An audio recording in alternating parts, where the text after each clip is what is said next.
Еще раз здравствуйте, уважаемые коллеги. Я хочу представить опыт работы с обучающимися с ОВЗ с инвалидностью в нашем техникуме. Здесь я представлю свою разработку «Дневник достижений» как инструмент формирования именно процесса целеполагания у таких студентов. Вот,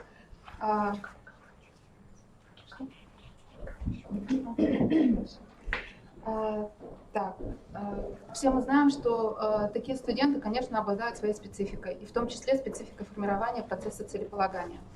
С чем мы столкнулись? На момент приема таких студентов многие из них не владеют процессами целеполагания, не знают, каким образом ставить цели, то есть вот они до определенного момента дошли с помощью в основном своего окружения, с помощью родителей, с помощью педагогов в дошкольных образовательных учреждениях, в школьных образовательных учреждениях, да, и они привыкли к такому прямо сопровождению, и они пришли и ждут, что в системе профессионального образования мы их тоже будем за руку вести к получению профессии.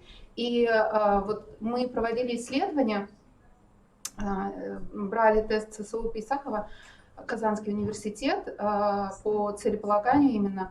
На сентябрь месяц 98% у нас получилось студентов совершенно не знают, что такое цель. Вот что такое личная моя цель, с какой целью я пришел сюда,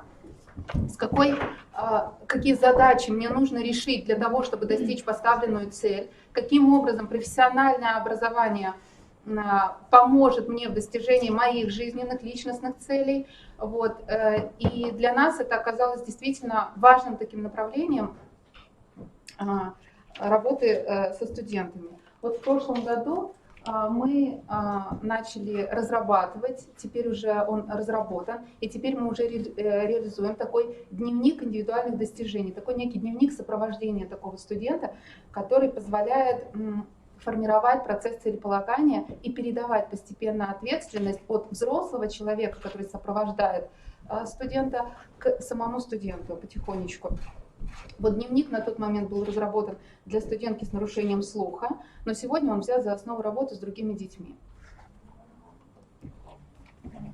Факторы отбора содержания нашего дневника – это то, какую специальность, какое направление подготовки слушателей или студента, на каком курсе он находится. Это особенности первичного нарушения, да, мы понимаем, что это накладывает отпечаток на личностные особенности, на то, каким образом мы будем взаимодействовать с ним. Это вторичные нарушения, которые есть, которые наблюдаются, развитие компенсаторных механизмов, на которые мы можем опираться в работе с таким студентом. И, конечно, это особенности личности студента, которые очень важно учитывать.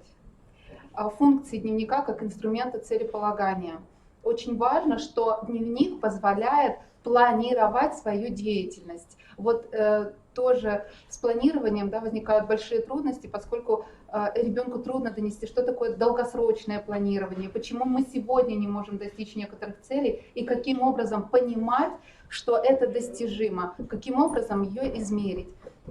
Вот, организует процесс достижения этой цели, поскольку мы прописываем, я покажу, каким образом мы прописываем достижение конкретных, например, целей в ходе обучения. И, конечно, он осуществляет такую функцию контроля, потому что очень важно в процессе целеполагания отслеживать, мы достигли определенной цели или мы частично достигли, и нам нужно еще продлевать вот эту вот работу. Очень важное направление в работе с дневником – это социальная интеграция. Многие студенты приходят к нам и говорят, ну вот мы как бы в школе отучились, у вас отучимся и все. А дальше мы не видим как бы, да. Многие из них действительно понимают, что трудоустроиться будет очень трудно. Многие из них будут завершать обучение несовершеннолетними. И это наша беда, поскольку про трудоустройство несовершеннолетних – это действительно отдельная тема. Более того, это несовершеннолетний с инвалидностью, да, и вот его трудоустройством заниматься нужно особо. Вот. И нам нужно показывать, каким образом интегрироваться в общество, каким образом взаимодействовать с этим обществом после обучения. То есть вот получил профессиональное образование, которое, возможно, даст такой возможность самораскрытия. Да, дальнейшие пути мы показываем, каким образом можно реализовать эти возможности в дальнейшем, после того, как ребенок завершит обучение на ступени профессионального образования. Вот таким образом мы формируем дневник индивидуальных достижений. Да, вот мы, например, взяли по полугодиям, это для детей, которые обучаются 2 и 10. Для них мы делим на более долгосрочные цели, на полугодия, потому что у них есть возможность в течение 3 лет отслеживать. Студенты по профобучению, это студенты, которые обучаются 10 месяцев, с ними мы пытаемся ставить цели на месяц. Вот мы учимся ставить цель, в течение месяца мы отслеживаем, но сегодня мы столкнулись с проблемой, что с ними нужно чаще встречаться, чем раз в месяц. Они самостоятельно, очень трудно эту работу выполняют, и с ними нужно в течение недели, например, встретиться обязательно, чтобы они сказали, вот этого я достиг, а вот это у меня не получается. Вот. И мы, например, по общеобразовательным ставили задачи, да, вот нужно сдать экзамен. Мы понимаем, что в конце полугодия будет экзамен, что нужно конкретно сделать.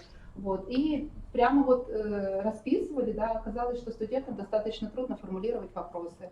Они стараются подойти ко взрослому, близкому, значимому взрослому, который сделает эту работу за них. А наша задача, когда когда выпускник уже на этапе получения профессии выпускается, чтобы он это делал самостоятельно в жизни, чтобы нам не пришлось в дальнейшем сопровождать, да, чтобы он мог просто позвонить и сказать, у меня получилось. Вот, ну, стараемся, как бы наша цель вот такова. Да? Это специальные дисциплины, объясняем, для чего нужны общеобразовательные дисциплины в системе СПО, что они дают, специальные дисциплины, что они дают, для чего нужна производственная практика, чем она обеспечивает студента.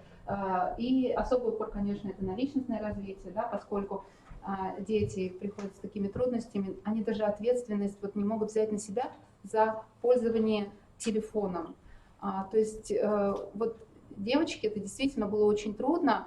Вот у нее телефон — это единственная возможность общения была на тот момент, когда она пришла к нам. И нам нужно было убирать телефон и включать ее в общество. И вот мы ставили прям дневник достижений цели, ставили цель, да, потихонечку избавляться вот от этого общения и переходить на общение уже реальное. Да, развитие познавательных процессов, развитие речи. Особое внимание, поскольку девочка была с нарушением слуха, здесь я представляю как бы ее уже отработанный вариант, который понятен уже, как реализуется. Вот. Для нее особым направлением было, конечно, развитие речи. И мы понимали, что и речь — это вот то, что позволит ей более свободно общаться в обществе. И, конечно, социальная интеграция. Для нас очень важно, чтобы потихонечку она уходила от этого сопровождаемого процесса посещения культурных мероприятий, иных мероприятий, вот, к самостоятельному посещению и просто отчету. Вот. Да. И дополнительное наполнение дневника — это те тематические информационные материалы, которые необходимы, актуальны именно для этого обучающегося. Вот. Здесь мы брали, конечно, правила формулирования цели, это обязательное наполнение дневника, это принцип самоорганизации, то есть мы разрабатывали систему тайм-менеджмента именно вот, актуальную для студента. И приемы самопомощи, которые мы отрабатывали на занятии в кратком варианте, прописывали и вставляли туда, да, вот результаты наши. Если сначала это было мною сопровождаем, вот, то есть мы, например, выходим в сенсорную комнату эскиза, а она у нас находится на определенном расстоянии от нас. Да? Для нас это трудность или возможность, и мы ее воспринимаем как возможность интегрироваться еще и по дороге. Да? Вот, как мы на автобусе даем, как мы маршрут проложим. Теперь мы дошли, а как мы будем взаимодействовать со специалистами другого образовательного учреждения, как ты будешь себя представлять, да, чтобы в дальнейшем с ними сотрудничать. Вот таким образом. А вот последний наш выход, да, это уже девочка, которая самостоятельно под руководством проводила мастер-класс. То есть вот наша задача довести студента до того состояния, чтобы он сам, мы наблюдали, как у него как этот процесс происходит, а он сам уже обучал других тому, чему мы научились. Вот мастер-класс по рисованию они уже проводили мне самостоятельно. Спасибо, Татьяна Анатольевна. Скажите, пожалуйста, вы где-нибудь еще презентовали опыт такого ведения? По дневникам нет, еще нет. Мы сейчас реализуем, сейчас его описываем. Спасибо большое. Можно вопрос? Пожалуйста. Скажите, пожалуйста, а вот дневник, он в каком виде? Это бумажный? Пока это, да, бумажный вариант. Ну, мы брали в прошлом году просто как бы тетрадочку, которую вели, записывали. В этом году мы поняли, что нужно каким-то образом его вот так систематизировать, чтобы это, ну, как бы уже массово можно было использовать. Я просто почему такой вопрос задал. Вы сказали, неоднократно сказали, что студенты с телефонами постоянно, да, у нас, это уже все. У всех проблемы. Да. Может быть, есть смысл уже что-то, на базе Outlook или на базе какой-то вот этой календарной программы сделать для них вот этот дневник. Я не думаю, что там сложно будет вот то, что вы делаете, его перевести туда. И у них и напоминания будут приходить, и им самим будет, наверное, и вам будет удобнее, вы даже отслеживать сможете, как он. Мы пока вот пользуемся самой такой и используемой студентами сетью ВКонтакте, да, для того, чтобы отслеживать результаты. Я, например, пишу, и тогда я отслеживаю, присутствовали, не присутствовали, сделали что-то, не сделали, вот таким образом. Но это тоже как бы очень интересный вариант. Да, спасибо, но все-таки я за сторонник бумажного варианта. Лично я. Да, мы хотим, потому что таких детей немного, и лучше работать в таком вот варианте. Это мое мнение. Спасибо. Так, пожалуйста, приглашается Пантелеева Виктория Аликовна, педагог Сыктывкарского политехнического техникума.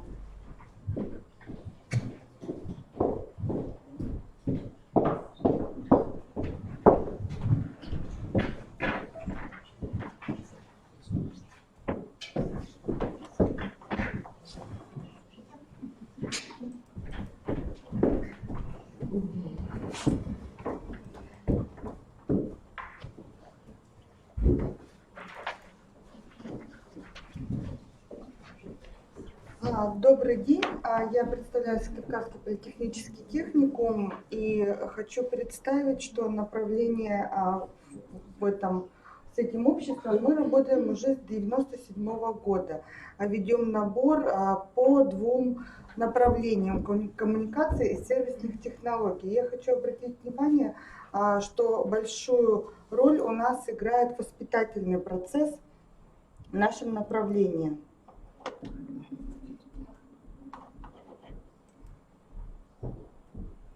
Да, цели нашего воспитательного процесса – это создание толерантной, социально-культурной среды среди студентов, способствующей формированию готовности всех членов коллектива к общению и сотрудничеству.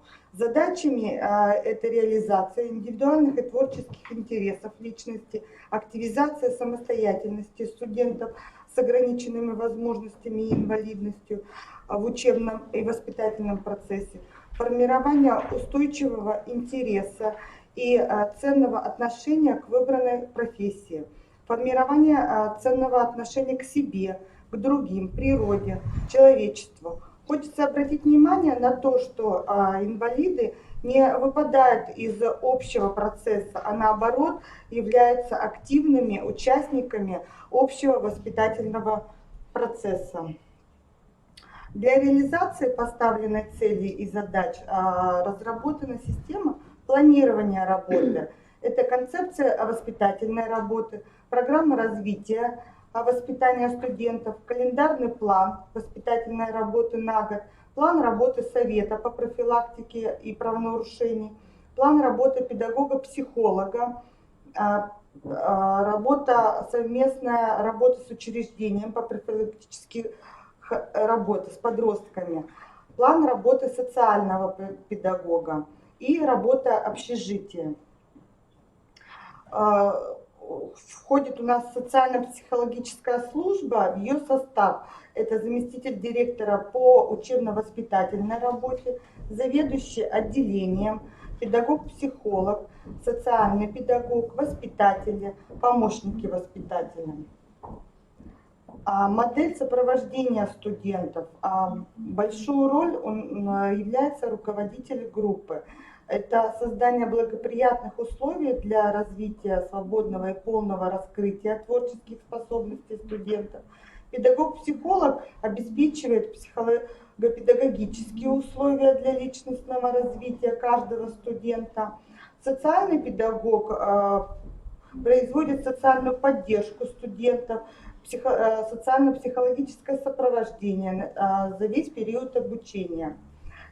Также у нас есть переводчик-дактилолог, сопровождает студентов с нарушением слуха, воспитатели в общежитии, осуществляет работу в общежитии, контроль за студентами проживающими. И социальные партнеры огромную роль играют в участии в мероприятиях в рамках совместных планов работы, оказания помощи студентам, находящимся в трудной жизненной ситуации. В воспитательной системе используются основные формы работы. Это коллективно-творческие дела, групповые формы работы, и организация досуговой деятельности во внеурочное время. У нас очень много разнообразные существуют клубы, кружки по интересам, мастерские, где можно выбрать свое хобби в различном направлении. Мы очень активно вовлекаем студентов в волонтерскую деятельность. Мы выходим в детские сады для оказания показов мастер-классов. Выезжаем в дома престарелых, интернаты для оказания услуг. У нас студенты участвуют в различных научно-практических конференциях, семинарах и имеют какой-то результат за период этого обучения.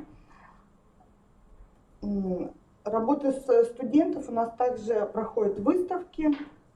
Очень активно у нас наши студенты увлекаются спортом, так как у нас в основном нарушение слуха, а эти детки у нас очень много занимаются в различных соревнованиях участвуют по различным направлениям. Лыжи, бассейн, волейбол, баскетбол. Вот. Основное внимание у нас также привлечение студентов к участию в чемпионате Обилимпикс. Уже на протяжении 3 лет мы участвуем и активно привлекаем. В этом году, в апреле месяце, мы готовимся к 4-му региональному чемпионату Обилимпикс. И если есть студенты-школьники, мы будем проводить чемпионат по направлению администрирования баз данных. Так что, если мы вас привлекаем. Да. И главное, психологические принципы работы педагогического коллектива техникума, никакой декларативной жалости, исключить потребительство и взаимокомпенсация. Спасибо за внимание. Виктория Олеговна, скажите, пожалуйста, какие специальности дети у вас приобретают? У нас слуха или там еще есть какие-то нарушение нозологии? слуха, нозология у нас нарушение слуха, нарушение интеллекта. В последнее время мы берем с любым заболеванием нарушение опорно-двигательного аппарата по направлению компьютерные сети, наладчики аппаратного программного обеспечения, мастер по цифровой обработке, портной у нас давно ведется это направление. Буквально 3-й год мы ведем по профессии портной профессиональное обучение 10 месяцев с нарушением интеллекта. Направление у нас обширное. Спасибо. Какие у вас есть еще вопросы? Виктория Олеговна. Спасибо. И приглашается Попова Елена Анатольевна, специалист реабилитолог по республиканской организации Всероссийского общества слепых.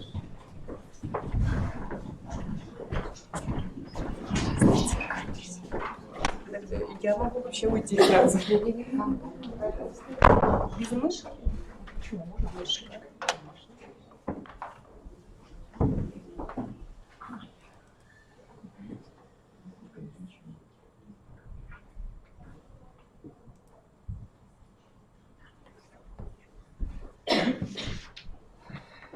Мой доклад называется «Педагогическая реабилитация незрячих взрослых. Постановки проблемы». В докладе рассматривается системный подход к реабилитации инвалидов по зрению. Основным источником финансирования нашей организации является проектная деятельность.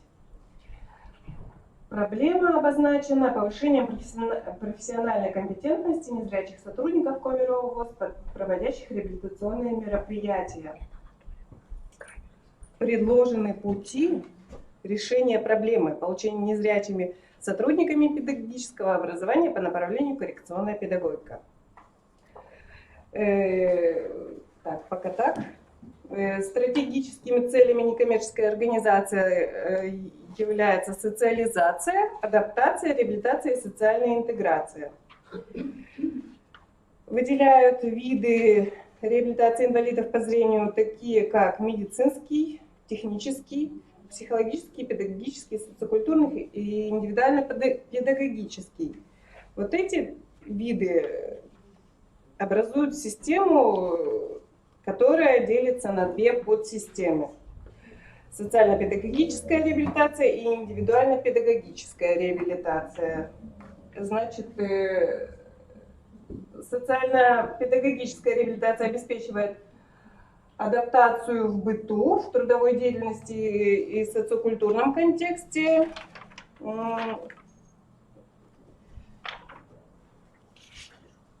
Сейчас. И целевой компонент индивидуально-педагогической реабилитации является направление обеспечения каждому инвалиду по зрению максимально высокого уровня физической, психической и социальной готовности к функционированию в сферах труда, быта и культуры. Значит, всего вот этого вышесказанного придерживается наша некоммерческая организация. На учете в организации состоит 620 незрячих людей старше 18 лет, только 6 из которых учатся и 70 работают.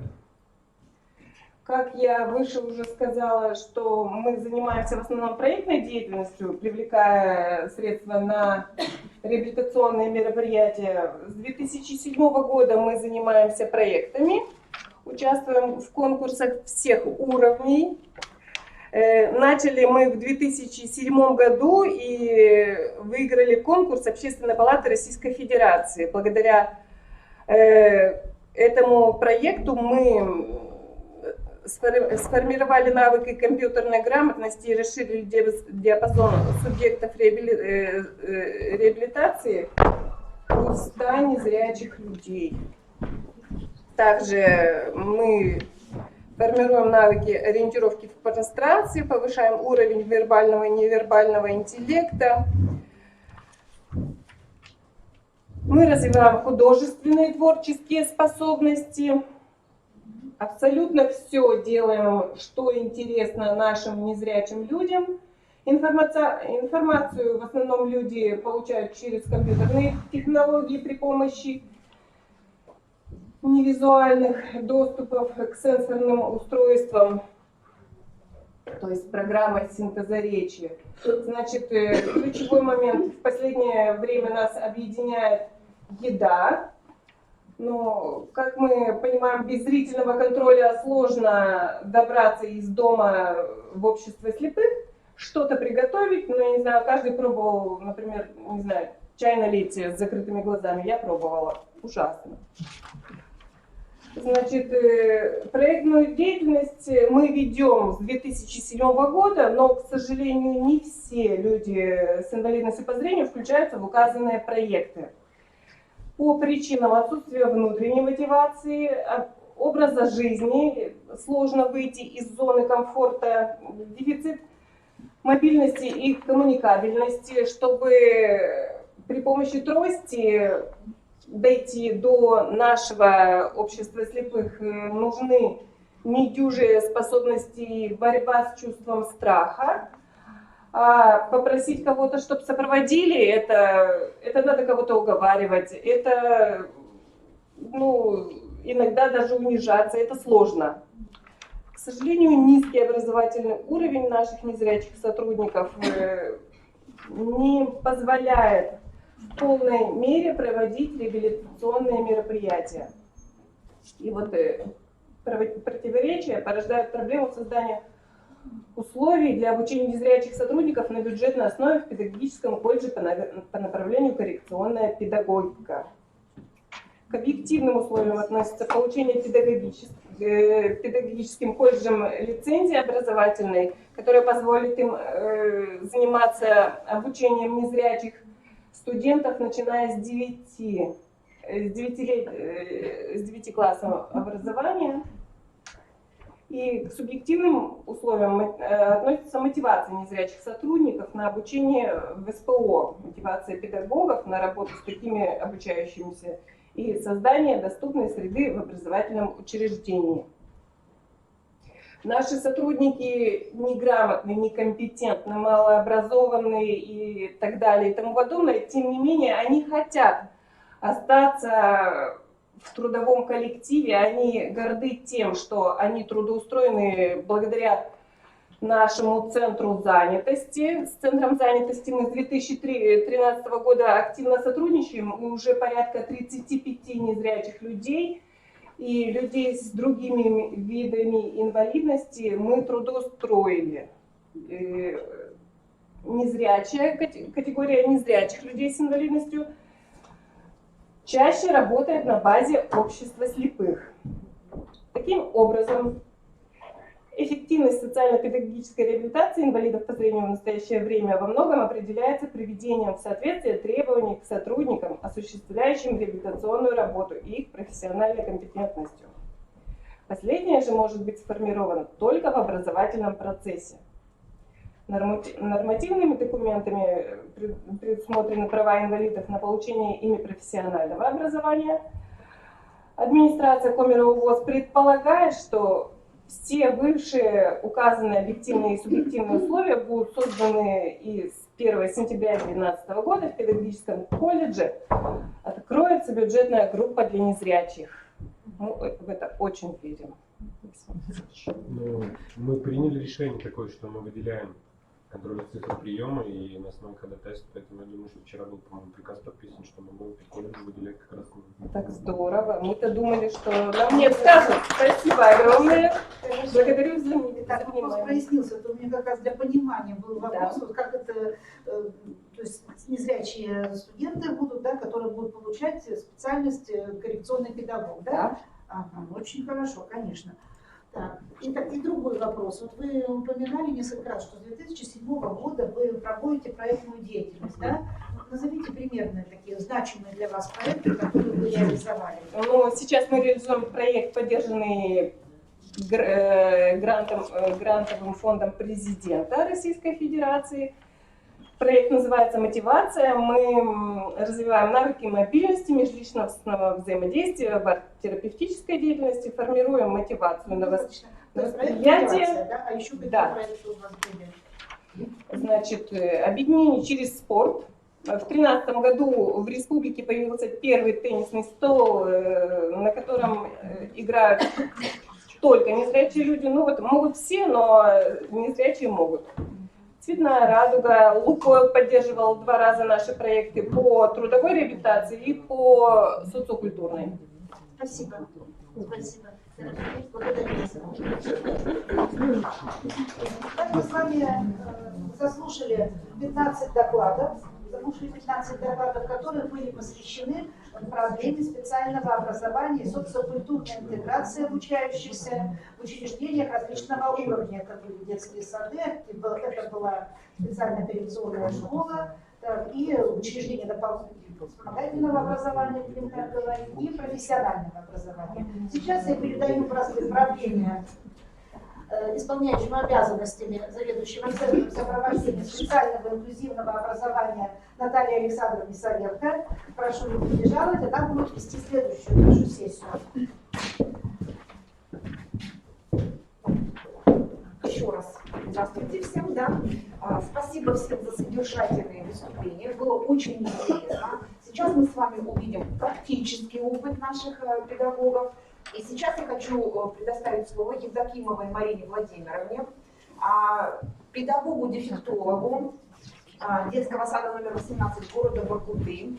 Это победитель республиканского этапа всероссийского конкурса «Воспитатель года» 2017 года, а также победитель всероссийского конкурса «Воспитатель года» в номинации «Особое образование».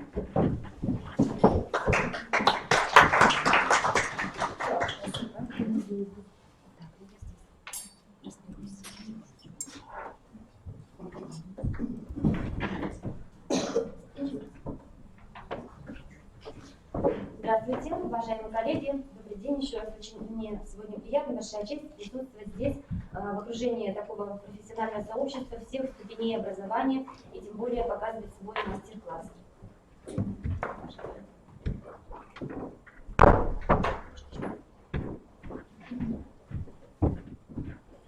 Я Марина. Я очень люблю петь и являюсь солисткой ансамбля коминародной песни «Youth Voice» «Светлая ночь». А это Серафим, он аутист. Он с удовольствием слушает произведения Моцарта, и вообще он музыкальный парень. А это Ангелина, у нее синдром Дауна. Самое любимое ее предпочтение – танцы. А это Иван, у него задержка психического развития и отсутствие речи. Он стеснительный, замкнутый, зажатый мальчик, но раскрывается и забывает обо всем на свете, когда увлечен сказкой. А это Саша, у него девиантное поведение, а внутри он чувствительный и ранимый человек. Все вместе мы живем в республике Коми. Нас объединяет один город, Воркута, и один детский сад, потому что все они мои воспитанники, а я учитель дефектолог. Но самое сложное – это начало работы с каждым из них, потому что главнейшая моя задача – это создать атмосферу контакта и получить доверие от каждого ребенка. У каждого из них есть свои предпочтения и интересы. Это и будет служить тем мостиком, той платформой, на которой будет строиться дальнейшая работа коррекционная и, конечно же, дальнейшее развитие ребенка. Сейчас очень актуальна тема инклюзивного образования. В любом дошкольном учреждении, в любом детском коллективе могут появиться дети с особыми образовательными потребностями. И позвольте мне сегодня поделиться некоторыми наиболее эффективными приемами взаимодействия и коммуникации с детьми разных категорий. Любой ребенок чувствителен к музыкальным звукам. А если это ребенок, имеющий расстройство аутистического спектра, то музыкальный инструмент будет являться тем мостиком, посредством которого мы можем установить доверие с этим ребенком. Серафим сразу же откликнулся на чистый звук треугольника. Потому что дети с аутизмом, они очень чувствительны именно к высоким, чистым, металлическим вибрациям. И, конечно, я использовала разные приемы терапии в работе с аутистами, разные формы работы, но элементы музыкальной терапии оказались наиболее эффективными. И таким образом, при помощи треугольника, при помощи такого нашего первого музыкального инструмента появился у нас ритуал приветствия и ритуал прощания. Здравствуй, здравствуй, Симка, Симка, Серафимка. Далее передаю палочку ребенку, и он отвечает мне. Если ребенок не может произнести эту музыкальную фразу и не может говорить, значит можно пропеть это за него. Здравствуйте, Марина. Таким образом мы начинали заниматься. Постепенно, отходя от музыкального инструмента, мы переходили на визуальный ориентир при помощи руки, при помощи жестов. Жеста «Привет», «Привет». И также ритуал прощания. Пока, пока. И, конечно, музыкальные помощники, которые помогают нам в коррекционных занятиях, могут быть самыми разнообразными. Но, опять же, чтобы это были не громкие, шуршащие, какие-то резкие звуки, например, маракасы, барабаны совершенно здесь не могут использоваться. Это могут быть металлофоны, гусли, детские арфы, колокольчики с негромким, чистым звучанием. И, конечно, при помощи музыкальных инструментов можно выполнять такие необходимые упражнения на взаимодействие на улучшение межполушарного взаимодействия, потому что при аутизме нарушено взаимодействие полушарий. И при помощи металлофона, например, хочу вам продемонстрировать маленькое игровое упражнение «Дождик». Дождик, дождик, как, мокрые дорожки, нам нельзя идти гулять, мы промочим ножки.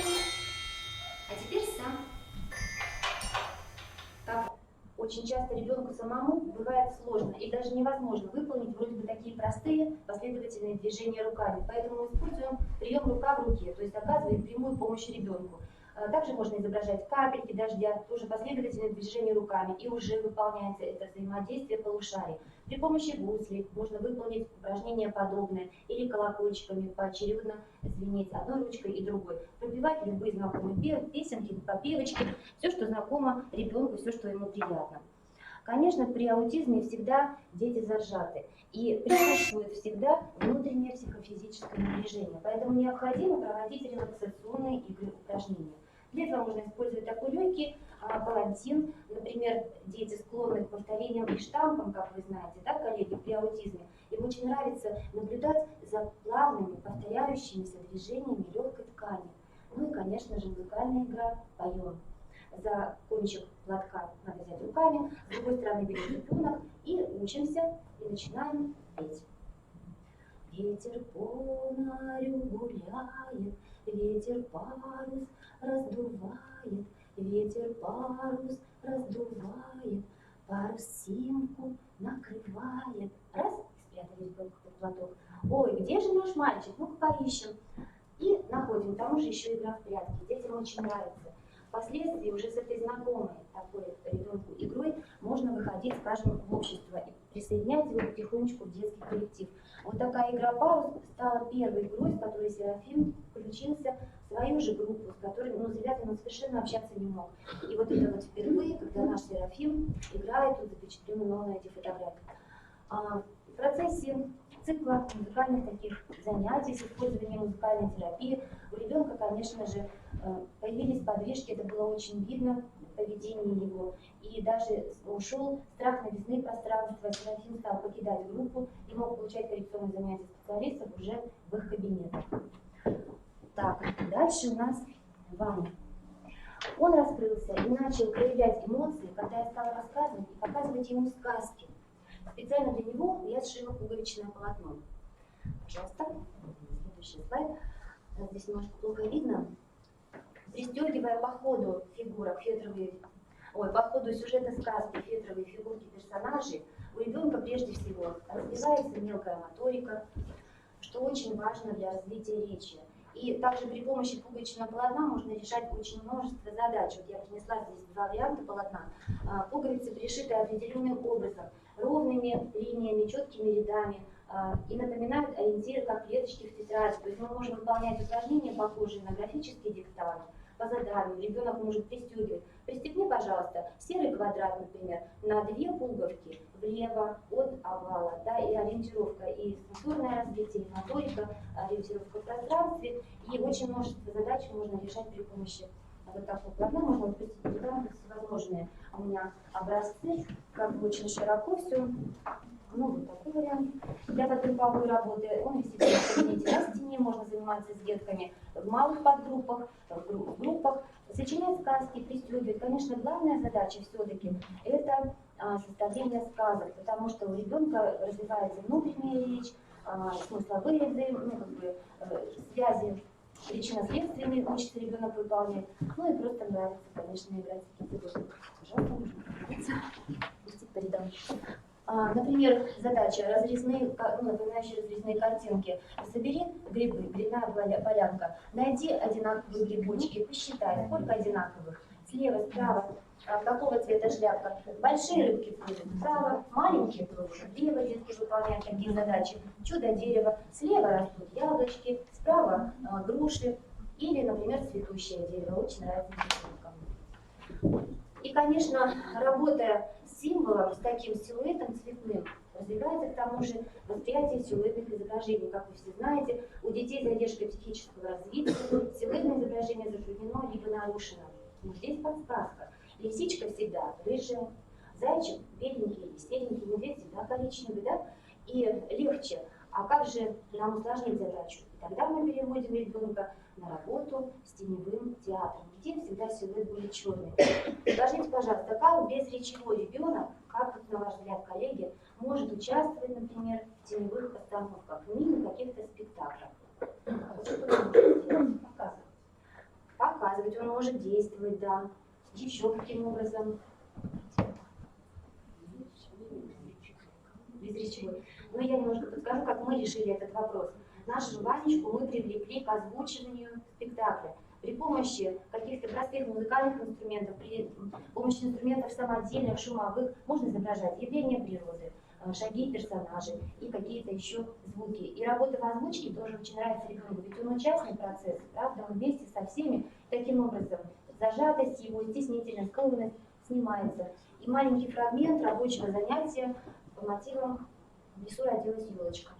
Петеньку, елочка, дай-дай, мороз снежком укутывал, смотри, не замерзай, торопится, бежит. Вот такая работа способствует вовлечению ребенка в коллектив и, конечно, социализации его в своем маленьком микроколлективе. Дальше.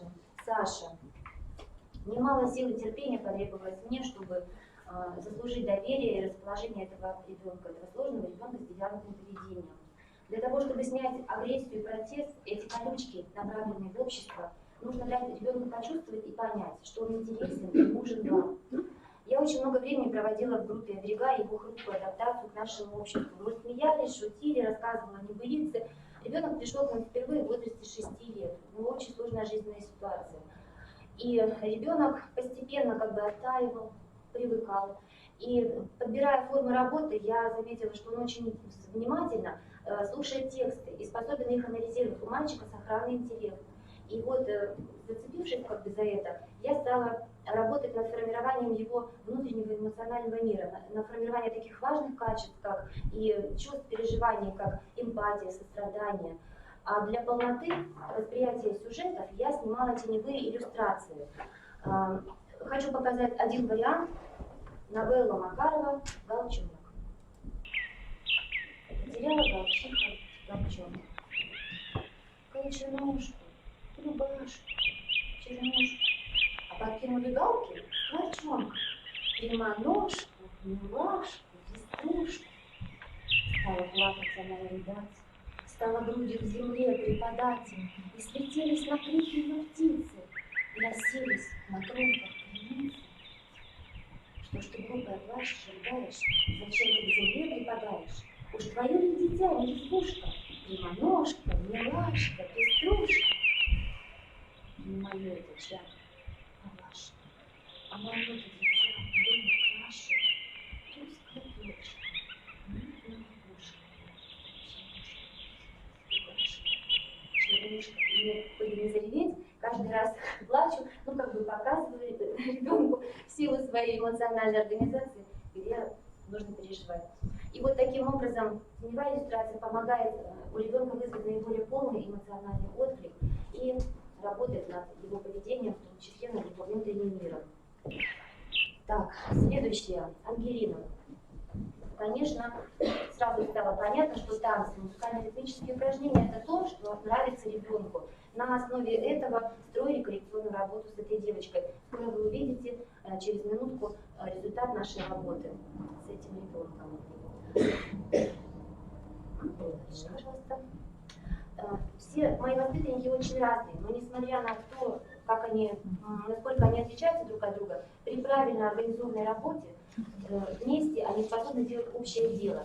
Фильм, который мы сняли с участием моих воспитанников, тому подтверждение. Но прежде чем мы увидим этот крошечный, малюсенький фильм, наш блокбастер, я бы хотела объяснить некоторые особенности подготовительной работы с детьми, имеющими особенности особые образовательные потребности.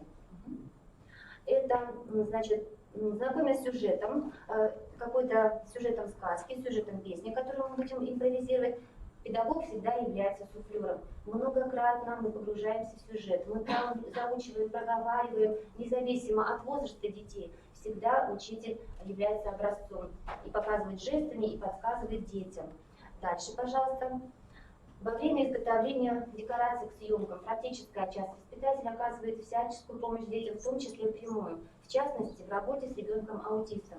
Сначала нужно дать ребенку возможность понаблюдать за действиями самих детей, и если он проявит интерес и будет находиться рядом, то следующим движением воспитателя уже будет взять ну, как бы привлечь его, взять тихонечко за ручку ребенка и, обмакнув пальчик в краску, нанести изображение на лист. Дальше, вот, пожалуйста, наш Серафим рисует листочки на дереве, но это как бы для ребенка действительно достижение. Кто работал с такими детьми, тот знает и поймет. Ага, дальше, пожалуйста. При работе индивидуальные игры драматизации необходимо детям, особенно главным персонажам, потому что они учатся взаимодействовать в сюжете, они учатся произносить реплики, выражать эмоции. За главных персонажей это необходимо индивидуально поигрывать с ними отдельно. И, конечно, уже изучив полностью сюжет, например, будущей постановки, все равно педагог находится рядом, дети очень отвлекаемы, им очень сложно продемонстрировать свои умения и эмоции в данный реальный текущий момент. Поэтому нами было принято решение о съемке фильма, когда мы, выбрав наиболее удачные кадры, смонтировали такой сюжет. И впоследствии дети получают готовый продукт, их участие в маленьком фильме, в знакомом сюжете, который они могут смотреть дома с родителями, и всегда получать эмоции, чувствовать сопричастность свою к общему делу. Вашему вниманию фильм «На мосточке».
благодарна моим воспитанникам за то, что они такие разные. За то, что рядом с ними я учусь быть внимательнее, терпеливее и добрее. И закончив свой мастер-класс, издавали актрисы Хелен Келли. Благодаря своей профессии я помогаю людям и себе. Это делает мою жизнь богаче, и наполняет ее мечтой. До свидания.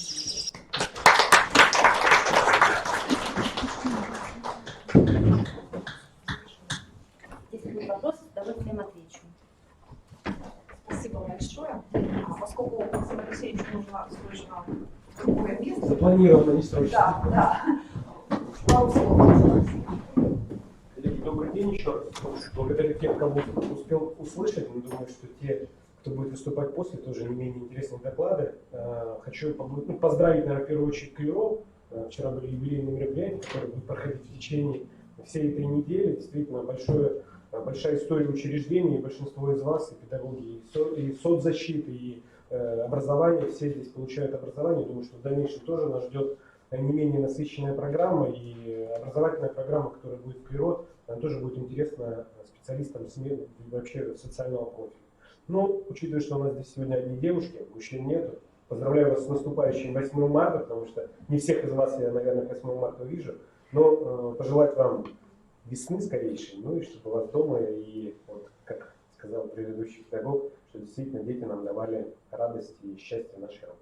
Успехов и хорошего продолжения. Сейчас хочу пригласить сюда Ефимову Елену Николаевну. Это педагог группы образования нашего дворца творчества Сыктывкарского. Пока что достаточно интересное свое направление, да, по работе с тяжелыми детками, приобщение к театральному музыкальному творчеству. Я очень разные дети, потому что у нас дополнительное образование и, конечно, в группе с разными нарушениями дети. А сейчас я бы хотела спросить, что характерно у вас, да, что характерно для детей с интеллектуальными нарушениями? Ну, каждый скажите мне по чуть-чуть.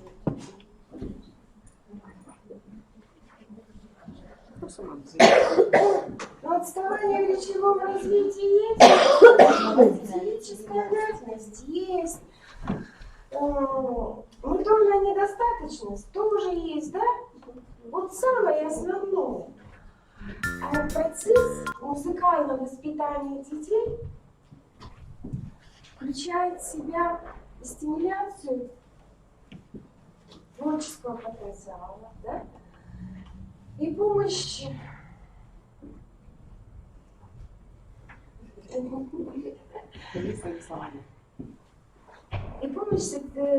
социальной адаптации, да? И активизацию творческих способностей и компенсаторных возможностей, да? И поэтому применение в моей практике музыкальных, пальчиков и жестовых игр способствует, является эффективным средством развития музыкальных способностей, речи, эмоций детей, да, памяти. Я первый раз просто выступаю. И поэтому мы можем, хочу сегодня вам показать фрагмент занятия, называется «Ручки и кружки» и упражнение «Обезьянки». Я вас попрошу не сидеть, а спокойно встать. Всем встать. Да, немножко адаптируйте.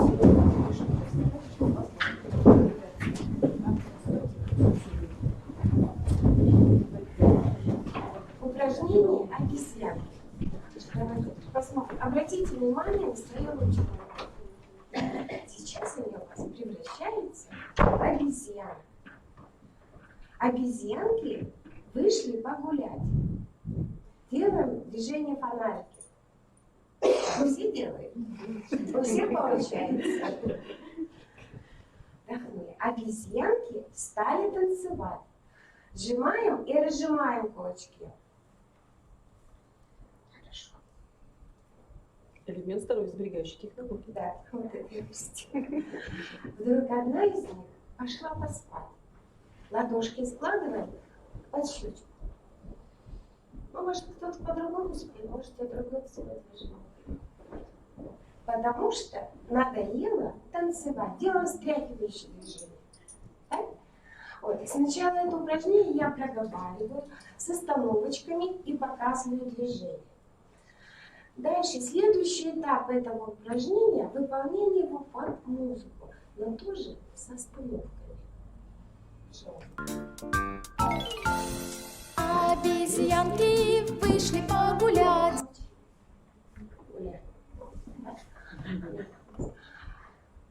Обезьянки стали танцевать. Сжимаем и разжимаем кулачки.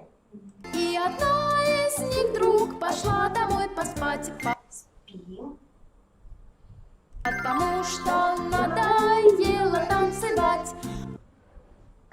Ну, естественно, я хочу сказать, это не за упражнение, не за один раз, не за 10, а уже за большее количество времени, много времени уходит на выполнение выполнения этого упражнения. Следующий этап упражнения – это самый веселый этап. То есть мы выполняем это упражнение, внимательно слушаем музыку и слушаем текст песни. Да? Можно просто даже ручками шевелиться. Взбодритесь немножко. Пожалуйста. Обезьянки вышли погулять, обезьянки стали танцевать, и одна из них вдруг пошла домой поспать, потому что надоело танцевать. Обезьянки вышли погулять, обезьянки стали танцевать, и одна из них вдруг пошла домой поспать, потому что надоело танцевать. Самый веселый этап упражнения, да? Немножечко мы взбодрились, я смотрю, вы заулыбались, только что-то вы плохо там шевелились. И вершиной выполнения этого упражнения является выполнение упражнения без слов. Внимательно слушая музыку, акцентируя внимание на остановочках музыки. Как я всегда говорю, музыка, она нам говорит, когда что нужно делать. Давайте попробуем, у всех сейчас получится.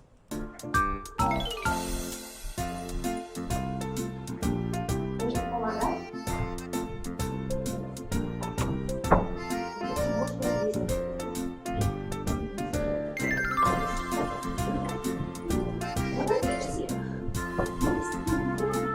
Можете помогать. Помогайте. Самодельно же помогает.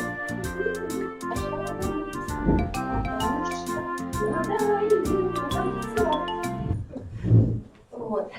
Такой небольшой фрагмент занятия. Настроение у вас улучшилось. Спасибо большое. Кровоснабжение тоже улучшилось, да? Значит, мы все делаем правильно. Благодарю.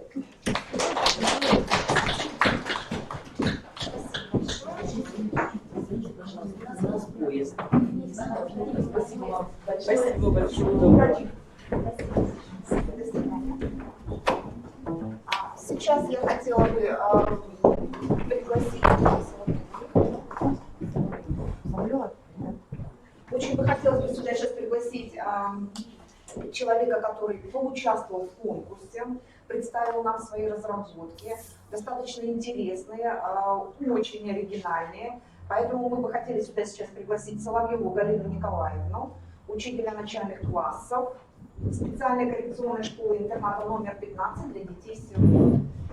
Ею были разработаны лэкбуки, по которым она преподает. Детки дают достаточно высокие показатели. Поэтому вот скажут дату. Да.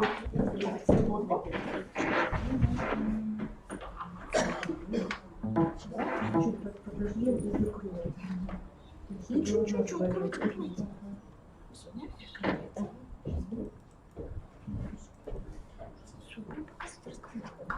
Можно начать. Как вы это?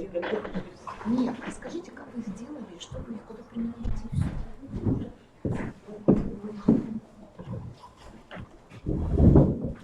Уважаемые участники конференции, вашему вниманию представляется доклад на тему создания лэкбуков.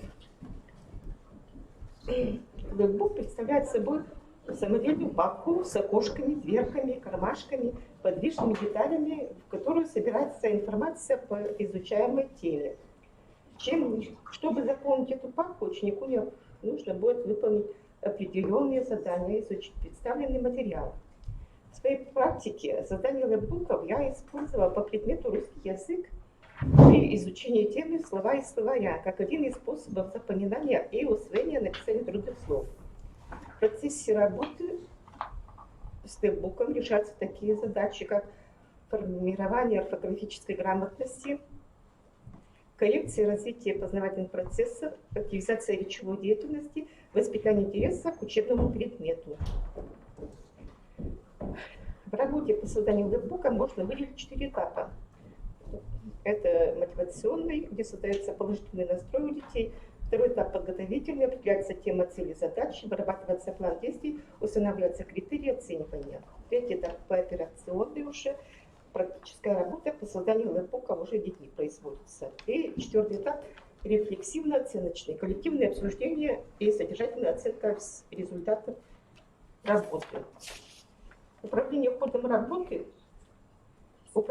работы, учитель выполняет организационную роль, наблюдает, контролирует и координирует ход выполненных заданий, консультирует, сам является информационным источником, отслеживает выполнение плана, решает оперативные вопросы, помогает в предварительной оценке проекта, участвует в подготовке презентации, обеспечивает наиболее подходящий режим работы, определяет уровень сформированности умений и навыков по теме и осуществляет дифференцированный подход. Ожидаемые результаты — это у нас создана книжка-игрушка «Лэпбук» как учебное пособие по русскому языку для изучения и запоминания словарных слов.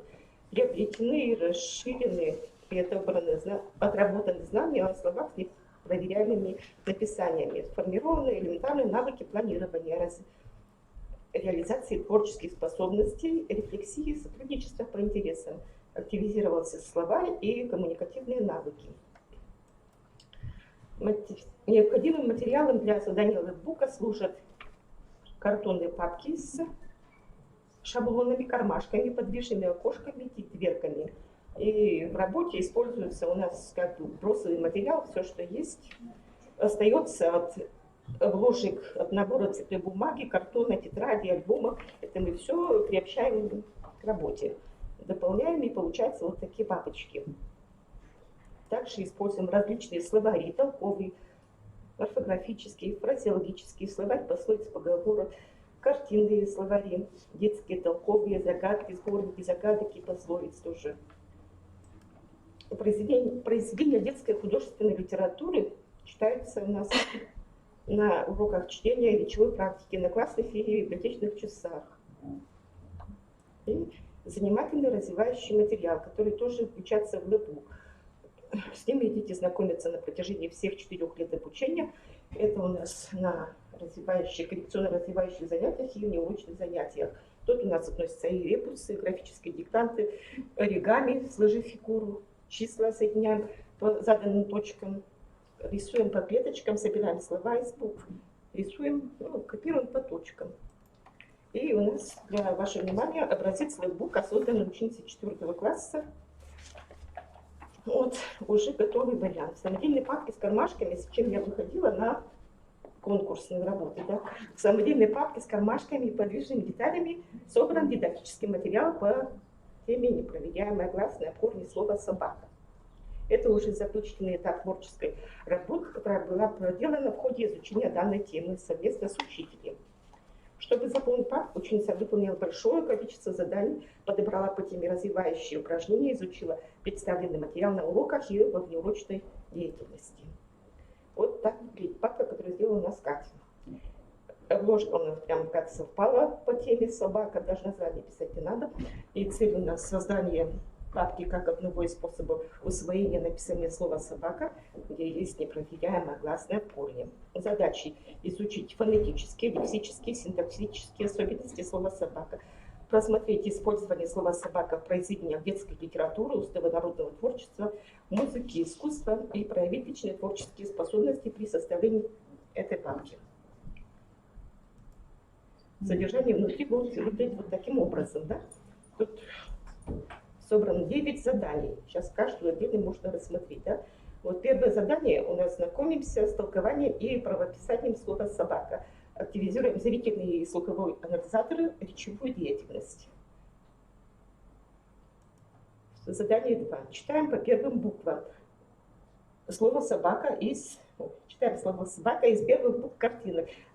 Закрепляем звукобуквенный состав слова, развиваем внимание, мышление, память.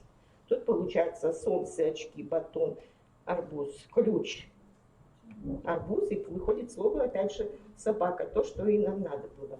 Далее у нас задание 3. Собираем слово «собака» и «щенок» по цифровому ключу. Закрепляем звукобуквенный состав слова, навыки чтения, развиваем внимание и мышление, расширяем словарь. Раскрываем синонимический ряд слов: собака, щенок, пес и другие. Тузик, шарик. Задание 4 и 5. Отгадываем загадки и объясняем крылатые выражения, фразеологизмы про собаку. В ходе работы развиваем мышление, активизируем речевую деятельность. Вот так вот эти задания, как бы симметрично, все аккуратно расположено, это все. У нас, конечно, девочка сама творчески проявила себя. Задание 6. Расширяем кругозор. Узнаем о породах собак. Развиваем и корректируем лексико-грамматические строи речи. И тут в основе собака, у нас собаки служебные, охотничьи, комнатные. И тут как бы подобраны картинки, более-менее подходящие по породам. Далее у нас такое задание 7, где составляем словосочетания и короткие предложения собака. Активизируем речевую деятельность. Большая собака живет в большом домике, в большой конуре, да, маленькая собака идет в маленькую конуру. Типа такого как бы разговора получается. Задание 8 уже складываем по схеме собачку в технике оригами. Развивается пространственное представление, зрительная память, мелкая моторика рук, формируется умение проводить анализ изделия, умение составлять операционный план, придерживаться его при реализации задания. Задание 9.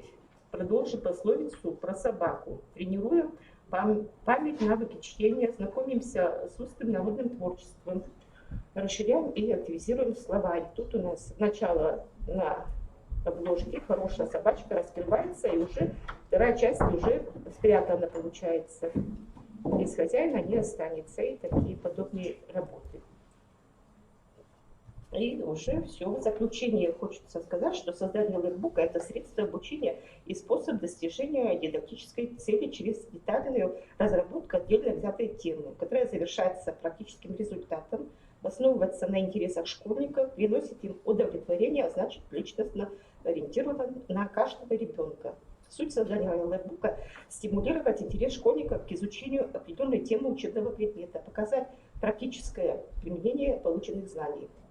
Создание лэрбука реализуется деятельность и подход в обучении, который заложен в основу адаптированной общеобразовательной программы для обучающихся с легкой умственной отсталостью. В процессе творческой деятельности происходит речевое развитие детей и овладение техникой речи, расширение представлений об окружающем мире и обогащение словаря, коррекция индивидуальных пробелов в знаниях, отработка обучающимся одной из сложных тем по русскому языку. Лэрбук очень прост в изготовлении, а сам процесс его изготовления очень познавательный, занимательный и интересен детям. Спасибо за внимание. Такой вопрос. Пожалуйста. Скажите, пожалуйста, вот вы представляли нам на конкурс, да, эти лэрбуки по русскому языку. Скажите, пожалуйста, вы их еще где-то используете, кроме русского языка? Да, потому что эти же работы можно использовать для тех же предметов по окружающему миру. Да? Потому что тема животных, она везде встречается. Эти же лэрбуки можно просто на коррекционно-развивающих занятиях, там же есть задания развивающего плана. Они тоже включаются, могут просто брать эти, это доступны они все детям, лежат, дети пользуются, смотрят, листают, на переменках играют, сами складывают, и все время чем-то заняться. Спасибо У большое. меня тоже вопрос. Я первый раз такую форму работы вот вижу. Все лэрбуки вот по одному и тому же алгоритму составляются или туда какие-то другие задания входят? Обычно вот дошкольники, у них совсем все попроще идет, да? Там стихи, загадки, вот всякие просто вот идут. То есть лэрбук — это собрание какой-то информации Да, в разной у меня форме, тоже да? упрощенный вариант. А для средней школы там идут сложные, вот углубляется в русский язык, скажем, да, по слову там много всего. И склонения всякие вот такие идут задания, а у нас же все вот как бы поверхностно идут немножко. Элементарно все. Очень интересно, не то что элементарно, так разносторонне, так. Но для наших детей, да, для общей практики это тоже подойдет. Все, спасибо большое. Сейчас хотелось бы предоставить слово Игорю Надежде Николаевне, педагогу-психологу детского сада номер 57 города Сыктывкара. Надежда Николаевна представит нам картотеку. Презентация. Надо рассказать, что это также мастер-класс, поэтому погромче, да? Итак, меня зовут Надежда Николаевна, и я хочу вам сегодня представить картотеку, которую я использую в работе с детками, имеющими речевые нарушения. Ну, все мы, наверное, знаем, что детки, которые имеют какие-то нарушения в речи, им очень сложно воспринимать текст, особенно его содержание. Сказки, рассказы, тексты – это очень сложно. И поэтому мы вот в своей работе тут еще способствовало то, что многие родители даже спрашивали, а как нам научить ребенка понимать содержание, да, когда ему неинтересно. И вот здесь такая возникла идея, что а как бы нам совместить дидактическую игру и сказку, да, в одно. Поэтому родилась вот такая идея, вот такие карточки, да. Ну, я думаю, что такое картотека, все знают, да, не надо рассказывать.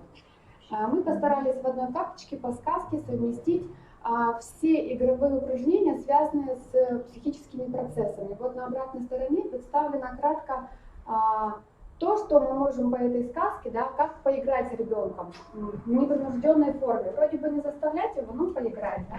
Вот. Еще можно посмотреть. В чем удобство нашей картотеки? Представлена вот эта карточка и представлен весь игровой материал в конкретной папке. Конечно, эта работа очень трудоемка в плане сбора вот этого информации, но она очень удобна впоследствии в работе. Да? То есть раз педагог или воспитатель захотел поработать, да, индивидуально с ребенком по этой сказке, он подошел, взял папочку и вечером отработал какие-то моменты. Каждая папочка собрана по определенной сказке. Вот, допустим, эта сказка связана с лисичкой со скалочкой. Различные упражнения, да? Вот, допустим, тот же лабиринт. Помоги лисичке убежать от собачки. Да?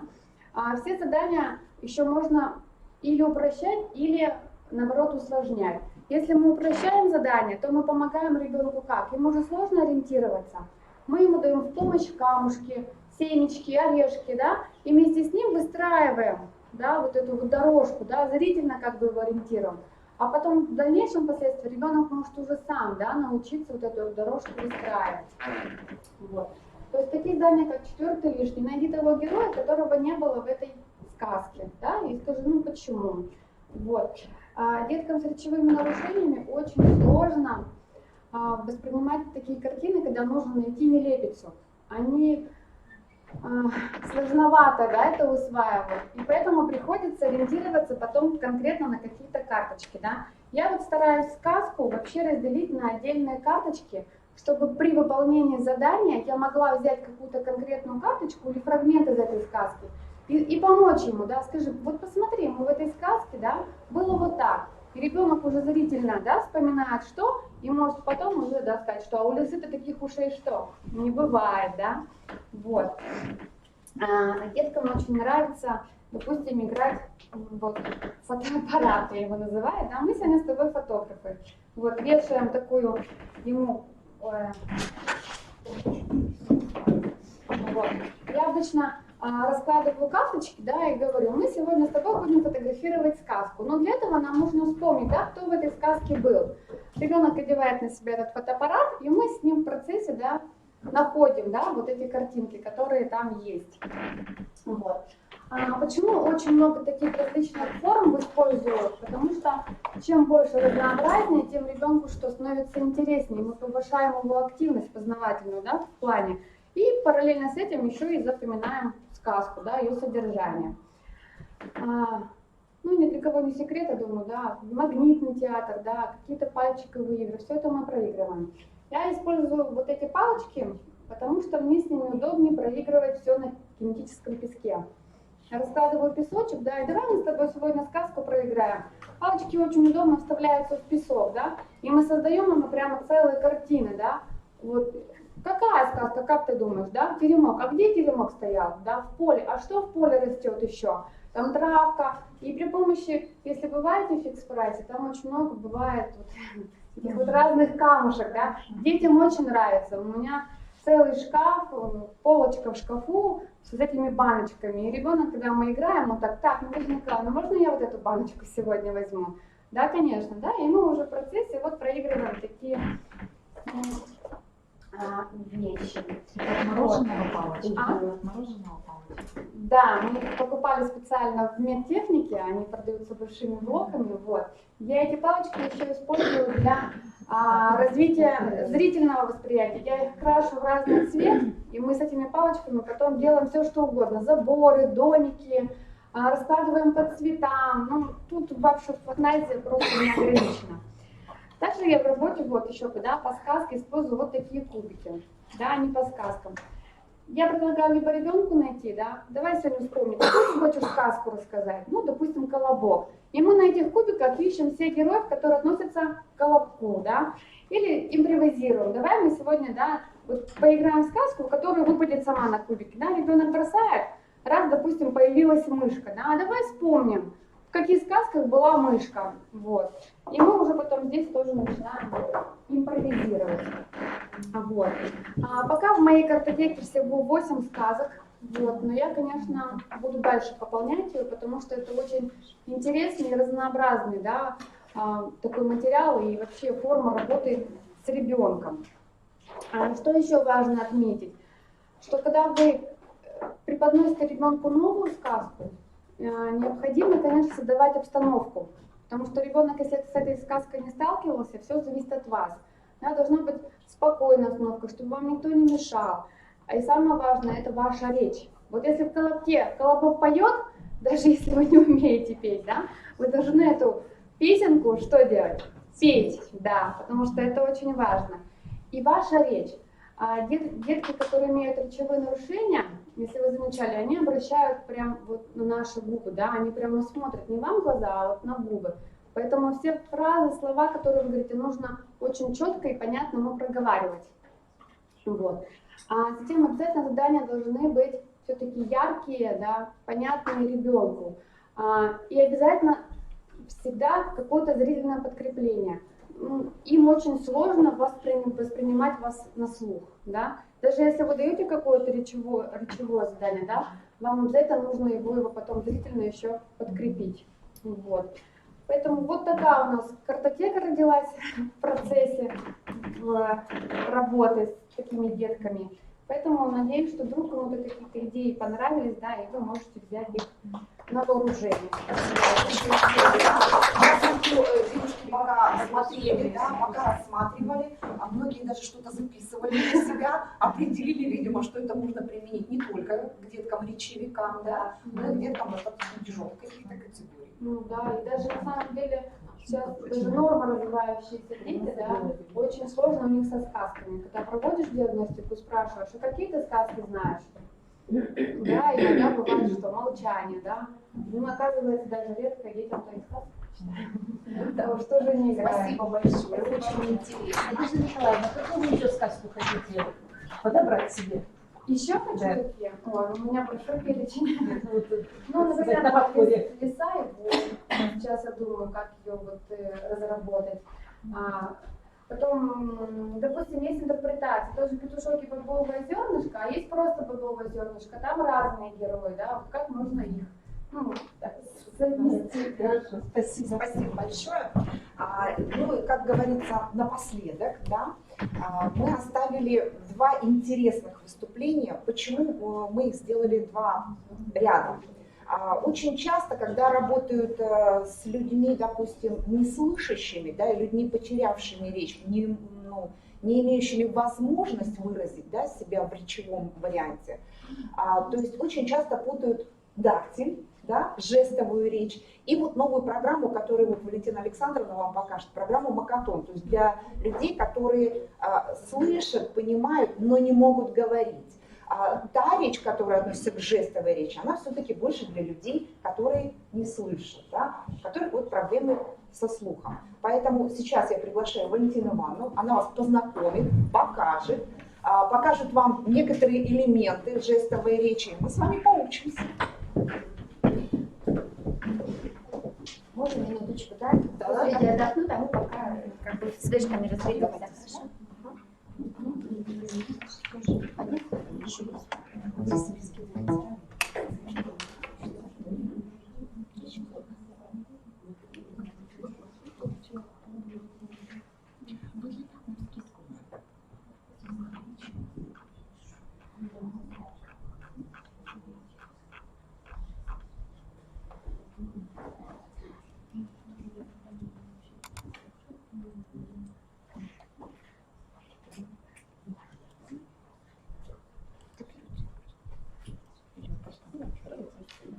Есть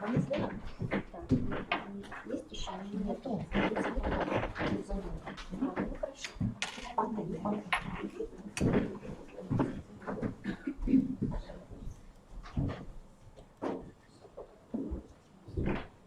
Добрый день, уважаемые коллеги. Зовут меня Гесева Валентина Ивановна.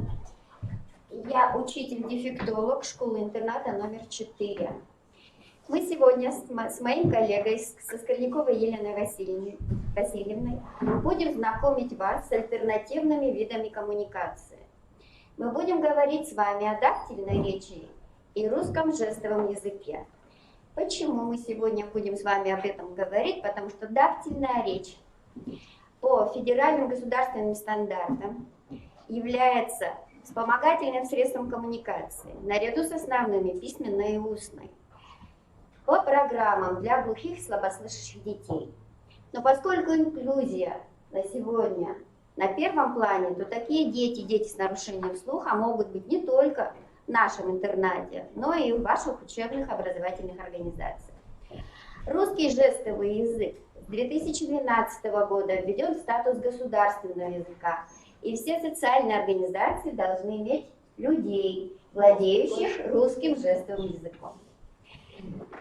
Ну, начнем с дактилологии. Давайте мы с вами познакомимся, что же такое дактильная речь. Термин дактилология произошел от греческого дактилос – палец и логос – слово, и используется в двух основных значениях. Так называется алфавит, воспроизведенный пальцами рук или руки. Общение при помощи ручной азбуки, то есть дактильной речи. В дальнейшем мы будем пользоваться терминами дактильная речь, дактильный алфавит, а также дактильная буква или дактилема, дактилируемая буква алфавита. Когда же впервые возникла ручная азбука? Некоторыми ручными знаками, в том числе буквами, пользовались уже в древности. Изображение пальцевых букв встречается в латинской Библии X века. Исследователи считают, что первый дактильный алфавит был опубликован в 1593 году. Специальный дактильный алфавит для глухих детей был опубликован в 1620 году. Перед вами британский дактильный алфавит, первая публикация которого относится к 1698 году. В настоящее время описаны 43 дактильных алфавита. Имеется международный дактильный алфавит, который 1963 года используется на конференциях Всемирной Федерации глухих. Какой же бывает дактильная азбука? Бывает одноручная, двуручная и комбинированная. Что такое одноручная дактильная азбука? Это пальцевая азбука, в которой используется только одна рука. Это считается более удобным, так как вторая рука свободна для других действий. В двуручных системах пальцевой азбуки используются две руки. А в комбинированных системах используются разные наборы дактилем. Первый набор дактилем используется для согласных начального слога, а второй набор обозначает конечный слог слова. Перед вами вот как раз комбинированный дактильный алфавит, китайский и японский, там было написано, вы, наверное, прочитали. Русский дактильный алфавит, одноручный, был опубликован впервые в 1835 году. Большинство дактилентового алфавита входят в современный русский дактильный алфавит. В русской дактилологии 33 дактильных знака, каждый из которых соответствует начертанию буквы. Почему 33? Всем понятно, да? Потому что 33 буквы в русском языке. Что же такое дактилология? Дактилология русская ручная, пальцевая азбука является специфическим средством общения. По функции дактильная речь тождественно устной, а по основе письменной речи. Чтобы было вам понятно. Мы общаемся и используем дактильную речь как устную. Мы говорим «что», но дактилируем «что». Понятно? А основа дактильной речи – письменная речь. То есть мы дактилируем правильно слово, так как оно пишется, а говорим так, как говорится. в соответствии с правилами орфоэпии. Так же, как письмо, чтение и произношение, дактилирование требует соблюдения норм словесной речи и ведется по следующим правилам. Первое. Дактилирует в соответствии с нормами правописания. Дактильная речь обязательно сопровождается артикуляцией. Дактильные знаки показывают точно и четко. Дактилирование ведут плавно и слитно. Резкое отрывистое дактилирование считается грубой ошибкой. Дактилируемые слова разделяются паузой, фразой, остановкой. Дактилировать общепринято правой рукой.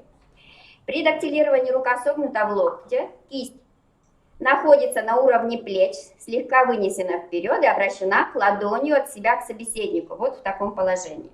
В случае ошибки или непонимания повторно дактилируется все слово, хотя, скажу на практике, мы дактилируем только то, что неправильно сказал ребенок. Дактилирующий смотрит на собеседника. Если дактильная речь обращена к глухому собеседнику, который воспринимает зрительно дактилирование или слухозрительно, воспринимает еще и устную речь, то есть глухой собеседник смотрит не только на руку, когда мы дактилируем, обязательно смотрит на наши с вами губы, слухозрительно считывает. Это необходимо учитывать. То есть дактилирующая рука должна быть расположена таким образом, чтобы глухому было хорошо видно лицо говорящего и его губы. В современной системе обучения и воспитания детей с недостатком слуха дактильная речь используется, начиная с дошкольного возраста, наряду с устной и письменной речью. Дактильная речь, она используется вообще и глухими в общении между собой, при общении глухих и слабослышащих, в том числе и взрослых, и используется в русском жестовом языке, потому что жестов нет для собственных имен, географических названий, научных терминов и так далее.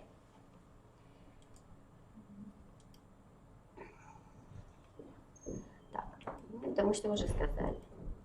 Теперь мы начнем практическую часть, чтобы быстренько с вас познакомить с дактильной историей, чтобы вы могли ею пользоваться,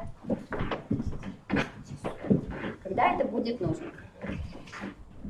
Значит, мы уже с вами сказали, что рука должна находиться на уровне плеч, немножко согнута, да, ладонью к собеседнику. Теперь несколько раз согните ладонь, сложите пальцы в кулак. Это будет первая буква дактильного алфавита, буква А.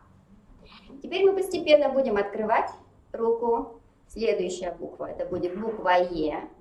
Если мы обозначим две точки, это будет буква Ё. Еще откроем чуть-чуть, и получится буква С. И если выпрямим ладонь, будет буква В.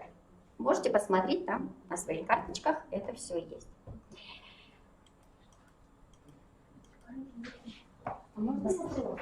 Да. Можно слово писать, да. Сейчас мы следующую группу с вами обучим и можем писать уже короткие слова. Быстро, потому что времени у нас мало. Следующее. Опять же, сожмите кисти в кулак, выпрямите указательный палец. Будет буква З. З. Пишем в воздухе. Теперь поднимите средний палец, полусогнутый, будет буква Б. Буква Б. Полусогнутый здесь.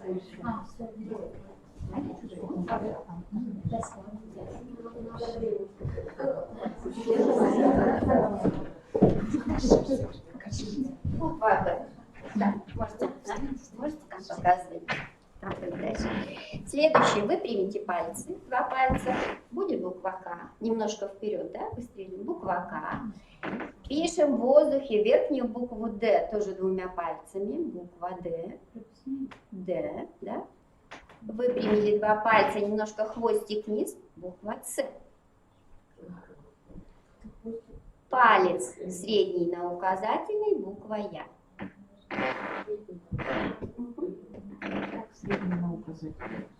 Правильно, да? Буква Я. Следующее. Это была следующая группа букв. Теперь быстренько. Опять уберите пальцы в кулак. Покажите мизинец и безымянный. Это буква И. Хвостик в воздухе пишем, буква И. Собираем пальцы, два пальца, да, вставляем. Это буква И. И самая красивая буква русского алфавита — буква У. Понятно. И, и У.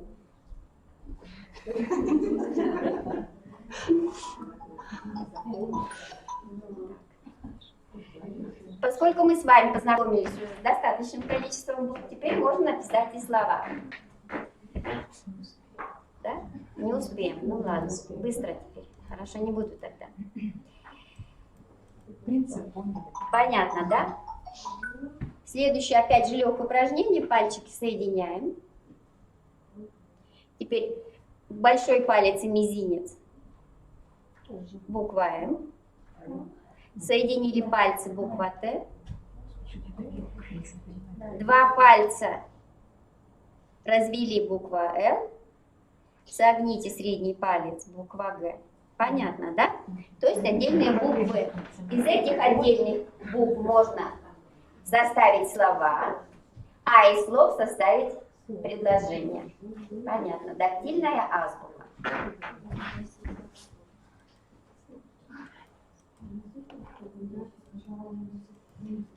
Все, наверное, да? Я не буду дальше. Следующее. Жестовая речь. Русский жестовый язык. Я слово предоставляю Скорняковой Елене Васильевне.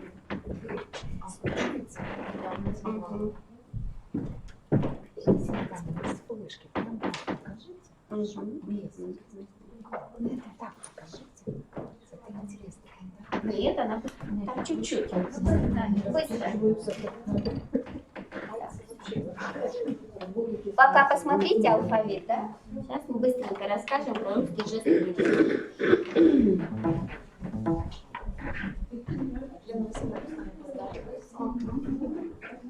Система понятна, да? Я хочу представить вам Елену Васильевну. Она работает у нас в школе-интернате. Она закончила Московский педагогический государственный университет, дефектологический факультет. Ведет у нас факультатив по жестовой речи, кружок жестового чтения. Так, если не слышно будет, вы мне скажите. Хорошо? Да. Разговорная жестовая речь осуществляется знаками русского жестового языка. Русский жестовый язык — это основное средство общения между глухими. Это богатая лингвистическая система, у которой есть своя грамматика и своя лексика. Устная речь при жестовом высказывании может отсутствовать. Валентина Ивановна уже говорила, что русский жестовый язык был признан языком общения, то есть государственным языком в 12 году 18 декабря.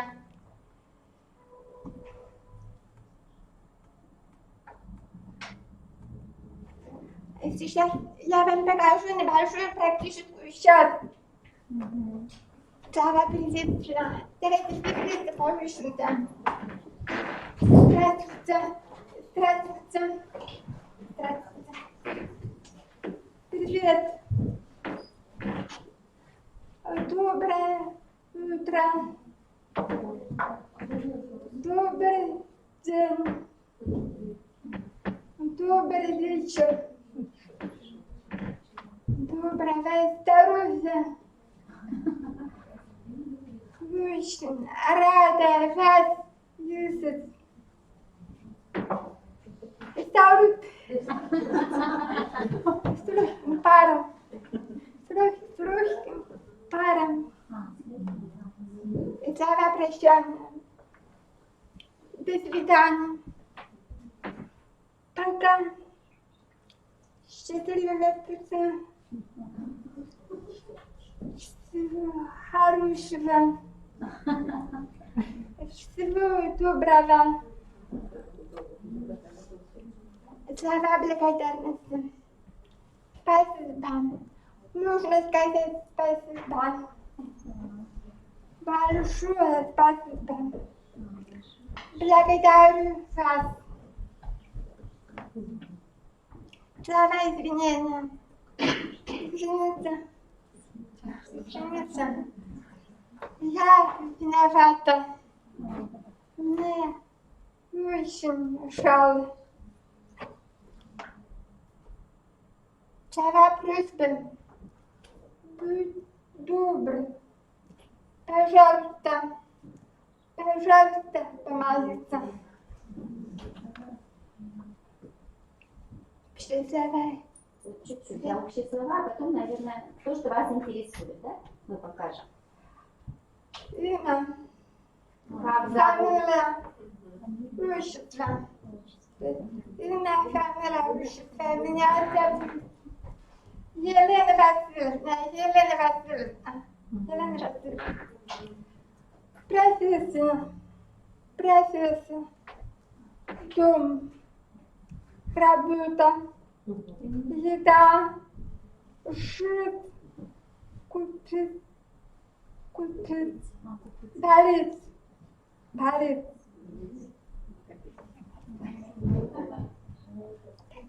Семья. Да, и семья немножко, да? А потом то, что вы захотите узнать, да? Простите. Это очень много, потому что времени мало. Времени мало. Чуть-чуть немножко, потому что всегда бывает интересно. Семья. Семья. Семья. Мама. Мама. Папа. Бабушка. Дедушка. Дочь. Сын. Дочь и сын. Брат. Брат. Сестра. Близнецы. Дядя. Тетя. Муж. Парочка звал. Жена. Родитель. Ребенок. На руках коробка. Ребенок. Племянница. Племянница. Наследник. И все.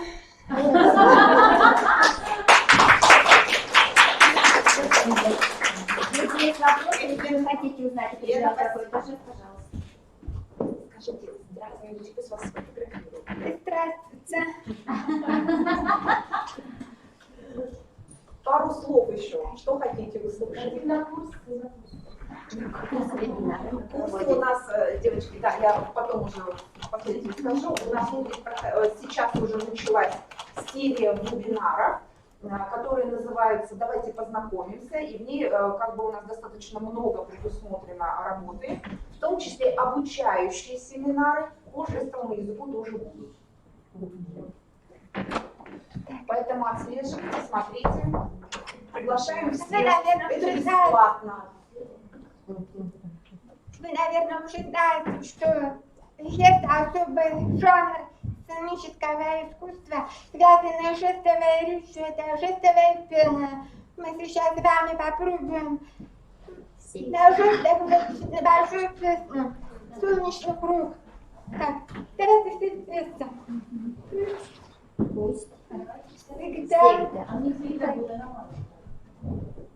Всегда будет солнце. Всегда будет небо. Пусть всегда будет мама. Пусть всегда буду я.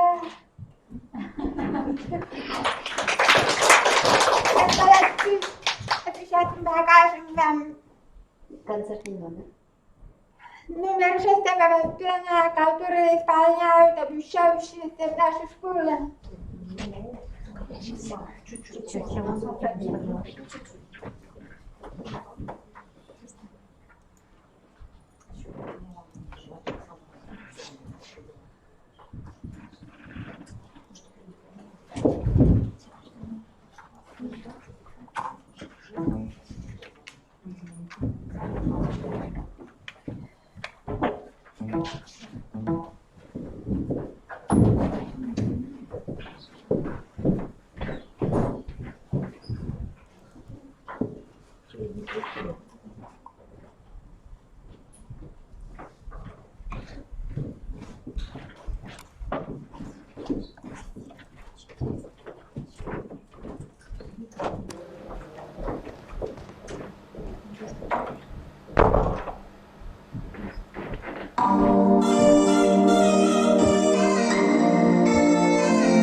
огромное спасибо за достаточно интересный материал. Сейчас, пожалуйста, Валентина Александровна. Валентина Александровна, достаточно интересный материал такой. Алексеевна, господи, я их все путаю. Очень интересный материал. Вот на данный момент вы сможете увидеть разницу между программой Макатон, которую представляет Валентина Алексеевна, да, для людей, которые не могут общаться, у которых потеряна речь, но сохранен слух, и вот жестовая речь, которую вот применяют другая категория совершенно. Добрый день еще раз всем. Постараюсь очень быстро, только на ключевых каких-то моментах остановиться. Я вам расскажу о программе Макатон. Это не система, как, например, система PEX, да, в отличие от этого. Это языковая мультимодальная программа альтернативной коммуникации.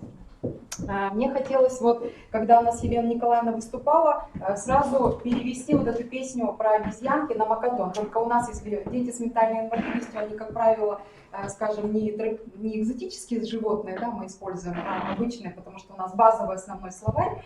Обычные наши российские животные, допустим, кошка и собачка, скажем, да, как это звучало бы на Макатоне. Ну, я забыла как мотив, как смогу, да.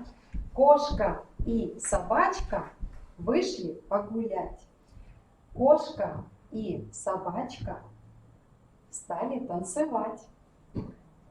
Вдруг одна из них пошла домой поспать, потому что надоело танцевать. То есть вы когда вот про дактилологию слушали, очень сложно, да, то есть это нужно иметь такую мелкую моторику. Здесь, как вы обратили внимание, жесты очень-очень просты. То есть еще раз скажу, что это программа для людей с серьезными коммуникативными проблемами, которые видят, слышат, но не говорят или говорят с трудом. Это вообще авторская программа, это торговая марка. Придумала и создала ее логопед-дефектолог, потрясающая женщина Маргарет Уокер. Это была программа, создана в Великобритании, ей уже порядка почти 50 лет, да, то есть 70-х годов. Помогли члены Британской королевской ассоциации глухих Катарина Джонсон и Тони Корнфарс. И из первых слогов создателей как раз и получилось такое благозвучное, приятное, красивое слово «макатон». Понятно, да, почему такое название? Сейчас программа Великобритании очень широко используется, порядка 14,5 тысяч слов в словаре, в каждом населенном пункте абсолютно, в школах, больницах, социальных службах. И если вы приедете в Великобританию, зайдете в любое кафе, и вы увидите, если там, допустим, будут люди не говорящие, то официант или там человек на ресепшене сразу перейдет на макатон, да, разговаривая с ним.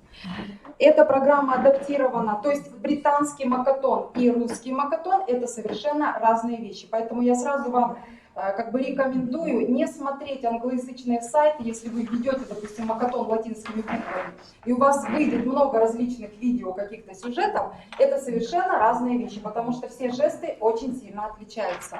Программа адаптирована более чем в 50 странах мира, в том числе в России. И я хочу сказать, чтобы вы понимали разницу, макатон — это не сурдокоммуникация, то есть не нужно путать с языком глухих, да, в основе которого лежит русский жестовый язык. Это не тифло-сурдокоммуникация, которая создана для людей с одновременным нарушением слуха и зрения, то есть для слепоглухих людей. В основе как раз вот этот искусственный язык, скажем, система, да, дактильная азбука, дактильный алфавит. Для кого же создан был макатон? То есть целевая группа очень обширна, начиная от детей до взрослых. То есть это, конечно же, прекрасно идет эта программа для детей с ментальными нарушениями, то есть для детей с особенностями интеллектуального развития, с генетическими синдромами. Прекрасно идет для детей с синдромом Дауна, с аутизмом, с ДЦП, множественными нарушениями развития, потому что у нас в Кочпанском интернате, как правило, все почти дети, да, имея ментальную инвалидность, имеют и тяжелые множественные нарушения развития. И если говорить о взрослых, то мы знаем, что с возрастом у людей к 80 годам уже когнитивные функции распадаются, да, начинается деменция, болезнь Альцгеймера. Вот. Для них это тоже очень хорошо идет. И для людей, которые перенесли инсульт. Вы знаете, что он у нас помолодел, да, после 50 лет очень многие переносят инсульт. И речевые центры нарушаются, и поэтому точно так же это влияет на речь. Ну и, соответственно, сами эти люди, конечно, не смогут пользоваться макатоном в одиночку, да? Нужны потенциальные пользователи, то есть это их окружение. Это родители особенных детей, это взрослые дети пожилых людей, если мы говорим о дементных людях, да? Их родственники, друзья, и сам Бог велел, конечно же, мы специалисты, да, различных учреждений, будь то образование, социальной службы, здравоохранение. Хочу сказать, что у нас в России единственный представитель – это ЦЛП, это Центр лечебной педагогики в городе Москва, я его очень люблю. Они выкупили лицензию, она продлевается, она очень дорогостоящая. Вот вы видите на слайде две девушки, это Аня Кибрик, она сюда приезжала у нас в Сыктывкар, и Катя Лебедева, которые являются сертифицированными тьюторами, региональными тьюторами программы Макатон в России, которые имеют право обучать уже специалистов в России. И в Республике Коми, вообще в России у нас обучено где-то уже порядка 150 специалистов за все эти годы, начиная с 2012 года. И в Республике Коми у нас 2 таких специалиста. Мы являемся локальными тьюторами программы Макатон в Республике Коми. Это я и моя коллега Оксана Демченко. Мы обучились и имеем право, вот благодаря нашему сертификату, обучать как родителей, так и специалистов. Ну и, конечно же, работать и с детьми, и с любой другой аудиторией. С 2017 года мы решили, то есть сначала мы эту программу просто презентовали, у нас 300 человек ее послушало, мы познакомили ее с ними. Затем мы решили придумать уже такие тренинговые курсы, которые для специалистов, такой группы специалистов из 12 человек, не больше, не меньше.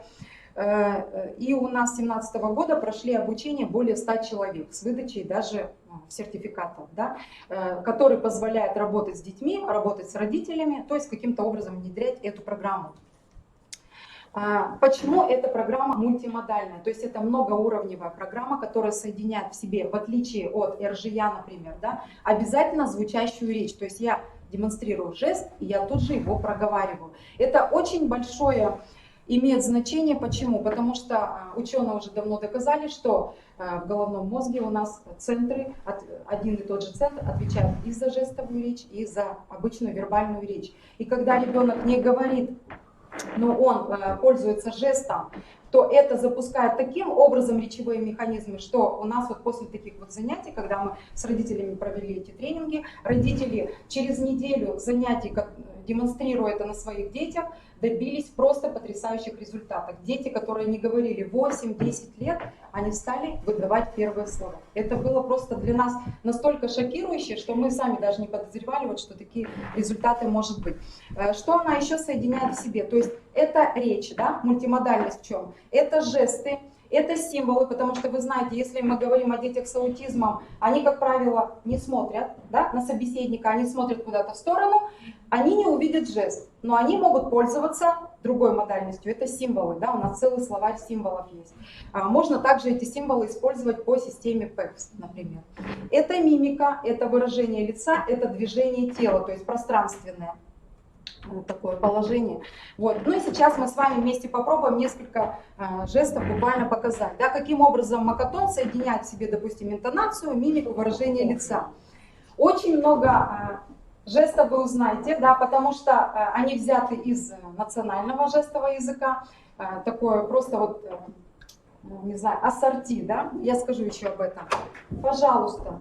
То есть мы выражением лица показываем такое просительное выражение лица. Пожалуйста. И мы говорим, то есть мы не молча показываем жест, вот прям вслух. Пожалуйста, пожалуйста, да. Где? Видите, у меня вопрос, да, на лице. Где? Где? Плохо, плохо, очень плохо, да? Дальше. Движение тела. Если машина, это вот мы просто рулим, да? Ехать на машине мы просто подаемся вперед. Машина, ехать на машине. Велосипед, ехать на велосипеде. Понятно, да? То есть движением тела показываем движение. То есть Макатон это очень гибкая программа. Понятно, что жесты помогают тем людям, у которых отсутствует речь или речь их неразборчива, а символы помогают тем, кто не может жестикулировать, да? То есть какие-то двигательные проблемы. И самое, конечно, главное такое, основа Макатона, это, конечно же, жесты, которые взяты, вот посмотрите, они, во-первых, взяты, большинство из них, конечно, из РЖЯ, из русского жестового языка, Великобритании из БЖЯ, из британского жестового языка, но очень много жестов, конечно, есть и других, которые вы, допустим, не узнаете, да, в этом языке. Это может быть спонтанная какая-то жестовая речь, это могут быть социальные жесты, это могут быть просто, допустим, слова, построенные на основе дактильного алфавита, дактильной речи. То есть, но это все-таки национальный язык данной страны, поэтому у нас американец, допустим, да, не поймет Макатон. Тот, который владеет Макатоном в Америке и в России, они друг друга не поймут абсолютно. Преимущества каковы? То есть они очень просты, да? Очень много жестов, которые вы знаете, которые вы, даже не зная Макатон, можете сразу их назвать, допустим, дом, да? Сразу хочется вот просто руки сложить. Очень много национальных жестов, допустим, хорошо, очень хорошо, там, или здорово, класс, да? Ну и социальные жесты, само собой разумеется, допустим, здравствуйте, привет и до свидания, да, которые вы тоже знаете. Так, здесь не буду останавливаться. Жесты Макатон иконичны, они очень просты. Что значит иконичность? То есть жест повторяет в точности очертания какого-либо предмета. Например, стул. Вот давайте попробуем стул, да? Вот, для того, чтобы дети с ментальной инвалидностью очень хорошо воспринимали и запоминали, конечно, мы вкладываем Макатон и вот эти жесты в какую-то песенку, в какое-то стихотворение. Да? Ну, давайте вот попробуем, допустим.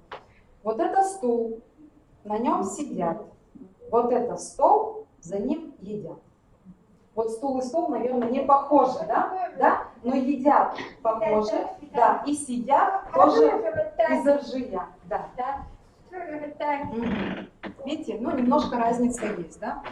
То есть это иконичные жесты. Иконичные жесты ножницы, резать ножницами, да, очень похожие такие вот вещи. И совершенно не иконичные жесты, которые невозможно как-то запомнить и понять. Печенье, кстати, тоже, да, из британского, по-моему, жестового языка взяли. Вот, туалет. Вот обратите внимание, из дактильной азбуки буковка К. Почему? Клозет, да, от слова close, закрывать в британском языке. Вот туалет тоже также обозначается. Вот. Ритмичность очень важно.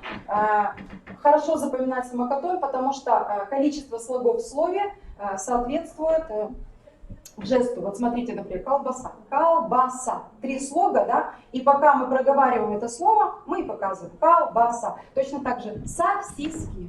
Сосиска. Да, очень легко запоминается. Ритмичность, то есть слог, например, брат, если у нас брат 1 слог, сестра, сестра, да, 2 раза. В соответствии количеству слогов. Ну и очень важно, самый главный принцип в макатоне, как и в любом другом, наверное, жестовом языке, это чистота жеста, чтобы вы не путали. Потому что буквально жесты очень похожи друг на друга. Допустим, лампа, свет, мы светим прямо в лицо, показываем жест, да, на уровне глаз. И цветок, вот если мы чуть-чуть, у нас рука съедет, то ребенок может нас не понять. Да? Он может подумать цвет, на самом деле мы говорим цветок. Вот такие вот вещи. То есть самый главный принцип, запомните, это чистота. Поэтому мы очень четко отслеживаем, как у нас педагоги, насколько точно это выполняют. И самый, наверное, главный минус – это забывание вот этого жеста, потому что он летучий, он забывается. Поэтому мы не только создали рабочую тетрадь для педагогов, но и создали сейчас вот буквально недавно видеотренажер. Это вообще уникальная вещь, это наша своя уже такая придумка. И они могут перед каждым занятием заглянуть в компьютер, проверить, посмотреть, повторить еще раз все эти жесты и затем уже на занятии их использовать. Ну и последние символы макатона, о них можно много говорить. Я хочу сказать, что они очень просты, их очень легко нарисовать от руки, и дети с двигательными проблемами тоже могут их легко нарисовать. Они схематичны, пиктографичны и помогают также изучать грамматику. Для того, чтобы, если у вас появятся какие-то вопросы, касающиеся обучения, мы всегда открыты для этого. Запишите просто 2 слова «интегративный мир», и вы ВКонтакте найдете нашу общественную организацию специалистов системы интеграции, она так и называется «Интегративный мир». В контактах я там есть, вы можете написать все, что угодно, спросить. Ну, в общем, обучать мы тоже можем. Вот, поэтому, и еще можете мой телефончик записать на всякий случай, 8 950 56 98 156. Я работаю в Почванском интернате, поэтому можете обращаться. Вот, но группы мы набираем, как правило, 12 человек, не больше, не меньше, для того, чтобы мы эти вот задания могли в тренинговой такой группе проделать. Спасибо за внимание, спасибо. Кстати, тоже такой же жест. До свидания. Спасибо большое.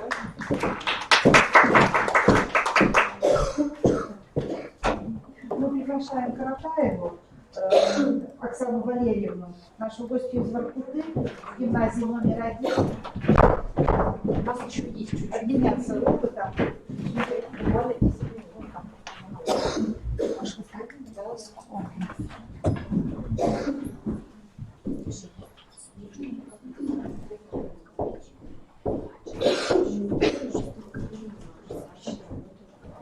Добрый день, уважаемые коллеги. Меня зовут Оксана Валерьевна. Я поговорить хочу с вами об организации инклюзивного образования для детей с аутическим расстройством, для аутических детей. Предлагаю для начала провести небольшой эксперимент. Напишите, пожалуйста, на листах бумаги свое имя.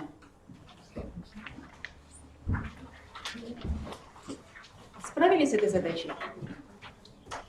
А теперь напишите одной рукой свое имя на листе бумаги, а второй в это время одновременно обводите цифру 8 в воздухе второй рукой. Делаем все одновременно, не останавливаемся, пытаясь дописать 8. Продолжаем имя писать. Расскажите о своих ощущениях. Тяжело, трудно. Что про меня думаете, которая заставила вас это делать? Наверное, интеллигентность позволяет вам сказать то, что вы на самом деле чувствуете. Но я так думаю, что ваши слова, ваши мысли совпадают с высказыванием Эйнштейна. Я до конца не прочитаю, тоже не позволяет интеллигентность. А вы, пожалуйста, дочитайте, кем считает себя эта рыба. Все мы гении. Но если вы будете судить рыбу по ее способности взбираться на дерево, она проживет всю жизнь, считая, что она глупая. Поэтому, к сожалению, многие считают, что инклюзивное образование – это просто совместное обучение детей с особыми образовательными потребностями и нормативно развивающимися сверстниками. Вот при таком положении эксклюзивный ребенок и оказывается в роли вот этой несчастной рыбы. Наша гимназия уже 3-й год работает в системе инклюзивного образования. У нас обучается девочка, имеющая расстройство аутического спектра. Для нас это был первый опыт работы с ребенком, который не общается, не обращается к учителю, не реагирует на просьбы, с эхололической речью. То есть на вопрос «как тебя зовут?» мы слышали «как тебя зовут?». Как обучать такого ребенка? Ну, во-первых, осознание и понимание черт аутизма у этого конкретного ребенка. Изучение ребенка, его интересов, сильных сторон и проблем, чтобы потом опираться на это во время выстраивания образовательного маршрута. Может, я чуть-чуть потише буду говорить, побыстрее? Выстраивать, конечно же, выстраивание взаимоотношений с ребенком на основе уважения и эмпатии. Но когда мы работаем с такими детьми, вот даже в голову не приходит никогда повысить голос. Вот как-то ты их по-особенному воспринимаешь, этих солнечных детей. Поскольку мы столкнулись с этим впервые, то мы находили информацию на сайтах об аутизме. Особые переводы, ресурсный центр, центр лечебной педагогики. И мне безумно повезло с коллегами. Со мной работали, как только появилась девочка у нас в гимназии, сопровождали постоянно и ее, и девочку, и ее маму, педагог, психолог и учитель-логопед. Педагог-психолог присутствовал на наших уроках, очень часто на наших неклассных мероприятиях, чтобы выявить проблемы и сильные стороны ребенка. И давала рекомендации нам, мне и маме. Организовывали мы обучающую среду, опираясь как раз на сильные стороны ребенка. Дети с аутизмом лучше всего усваивают информацию, если ее иллюстрируют при помощи визуальной поддержки. Поэтому мы практически все визуализировали. Режим дня. Мы вешали расписание на стене классной комнаты. Первое время это было в виде картинок. И ежедневно знакомили ребенка с дневным планом. Все действия проговаривали вслух. В результате такой работы значительно улучшилась самоорганизация не только у инклюзированного ребенка, но и у всех обучающегося данного класса. То есть они видели, что их ждет в последующем. И я планирую, даже если следующий у меня набор будет обычный, все равно буду использовать данный метод. Визуализировали план урока, потому что ребенок, когда до начала занятия понимает, какие задания он будет выполнять и в какой последовательности, особенно когда более легкие и приятные ему задания будут выполняться за сложными, то нежелательного поведения мы уже не наблюдали. Визуализировали правила поведения, потому что во время урока достаточно было просто показать рукой, как надо реагировать, как надо себя вести в той или иной ситуации. И каждый ребенок, не касаясь даже инклюзивного ребенка, каждый учащийся понимал, что ему необходимо делать. При обучении таких деток необходимы, конечно, подсказки. И помня опять, что сильная сторона нашей аутистки – это зрительное восприятие, мы использовали методику Numicon. В состав Numicon входят числа натурального ряда от 1 до 10. Представлены они формами-шаблонами. Каждому соответствует определенная форма и определенный цвет. В отличие от традиционных счетных материалов, например, счетных палочек, Numicon дает глобальное представление о числе. Чтобы убедить вас, что действия с числами становятся наглядными и осязаемыми, я не знала, какая будет аудитория, но надеюсь, вы меня видите. Вот шаблон числа 10. Попробуем разделить его на 5. Для этого я беру шаблон числа 5, накладываю шаблон числа 5 на шаблон числа 10 и спрашиваю ребенка, сколько таких частей будет на шаблоне 10. Ответ 2. Таким образом, результаты арифметических операций наглядны, необразны, ребенку все понятно. С помощью Numicon мы и сравниваем числа, и делаем арифметические операции, и даже решаем задачи. Использование данной методики позволяет подключать множество каналов чувственного восприятия ребенка, и слух, и зрение, и осязание, и даже движение, и речь. Ну а лучше социализироваться ребенку, конечно же, помогает включение посредством сверстников.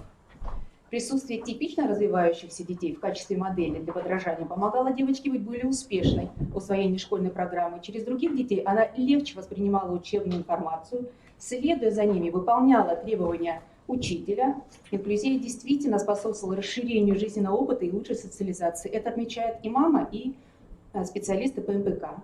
Постепенно девочка стала здороваться при входе в класс. Вспомните, первые ее слова «Как тебя зовут?» были «Как тебя зовут?». Теперь она здоровается, она говорит до свидания. Прекрасно понимает, что она может сказать пока своим одноклассникам и до свидания взрослому человеку.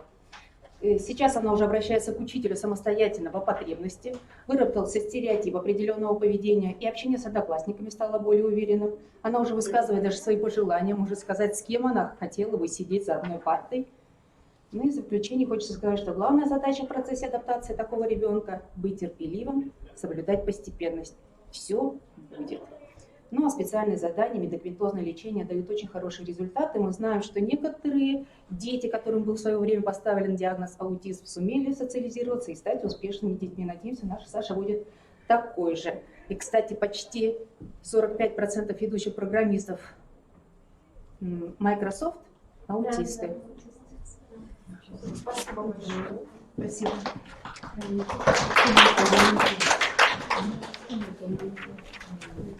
Ну, на этом мы заканчиваем, да, наш такой продуктивный, интересный день. У вас есть возможность пообщаться чуть попозже, да, друг с другом, возможно, где-то взять какие-то контакты, чтобы продолжать общение между собой, потому что было представлено достаточно много интересного опыта, достаточно много интересного материала. Всем хочу сказать огромное спасибо за участие.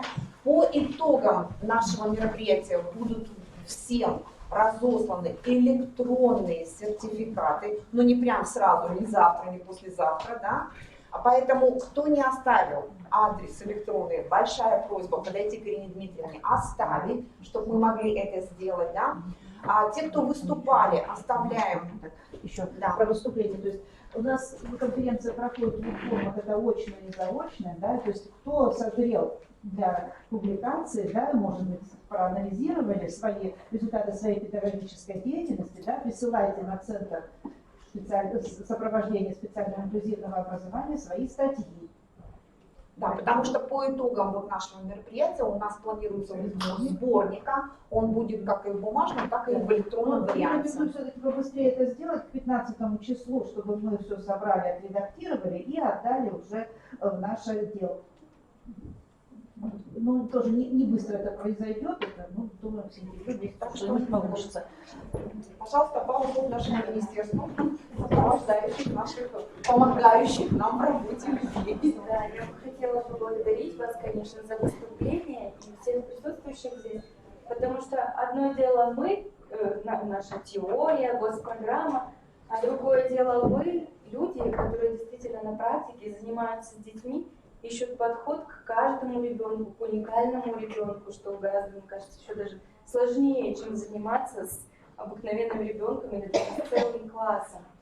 Мне кажется, как наша задача, так и ваша задача, нужно это все-таки организовать, вот эту преемственность, чтобы она проходила безболезненно для ребенка, для особого ребенка, от детского сада в школу и в профучреждение. Поэтому, наверное, как раз на площадке у нас был представлен опыт такой, что опыт и педагогов детского сада, и профучреждений, и, конечно же, учреждений общего образования. Еще раз всем спасибо, творческих вам успехов.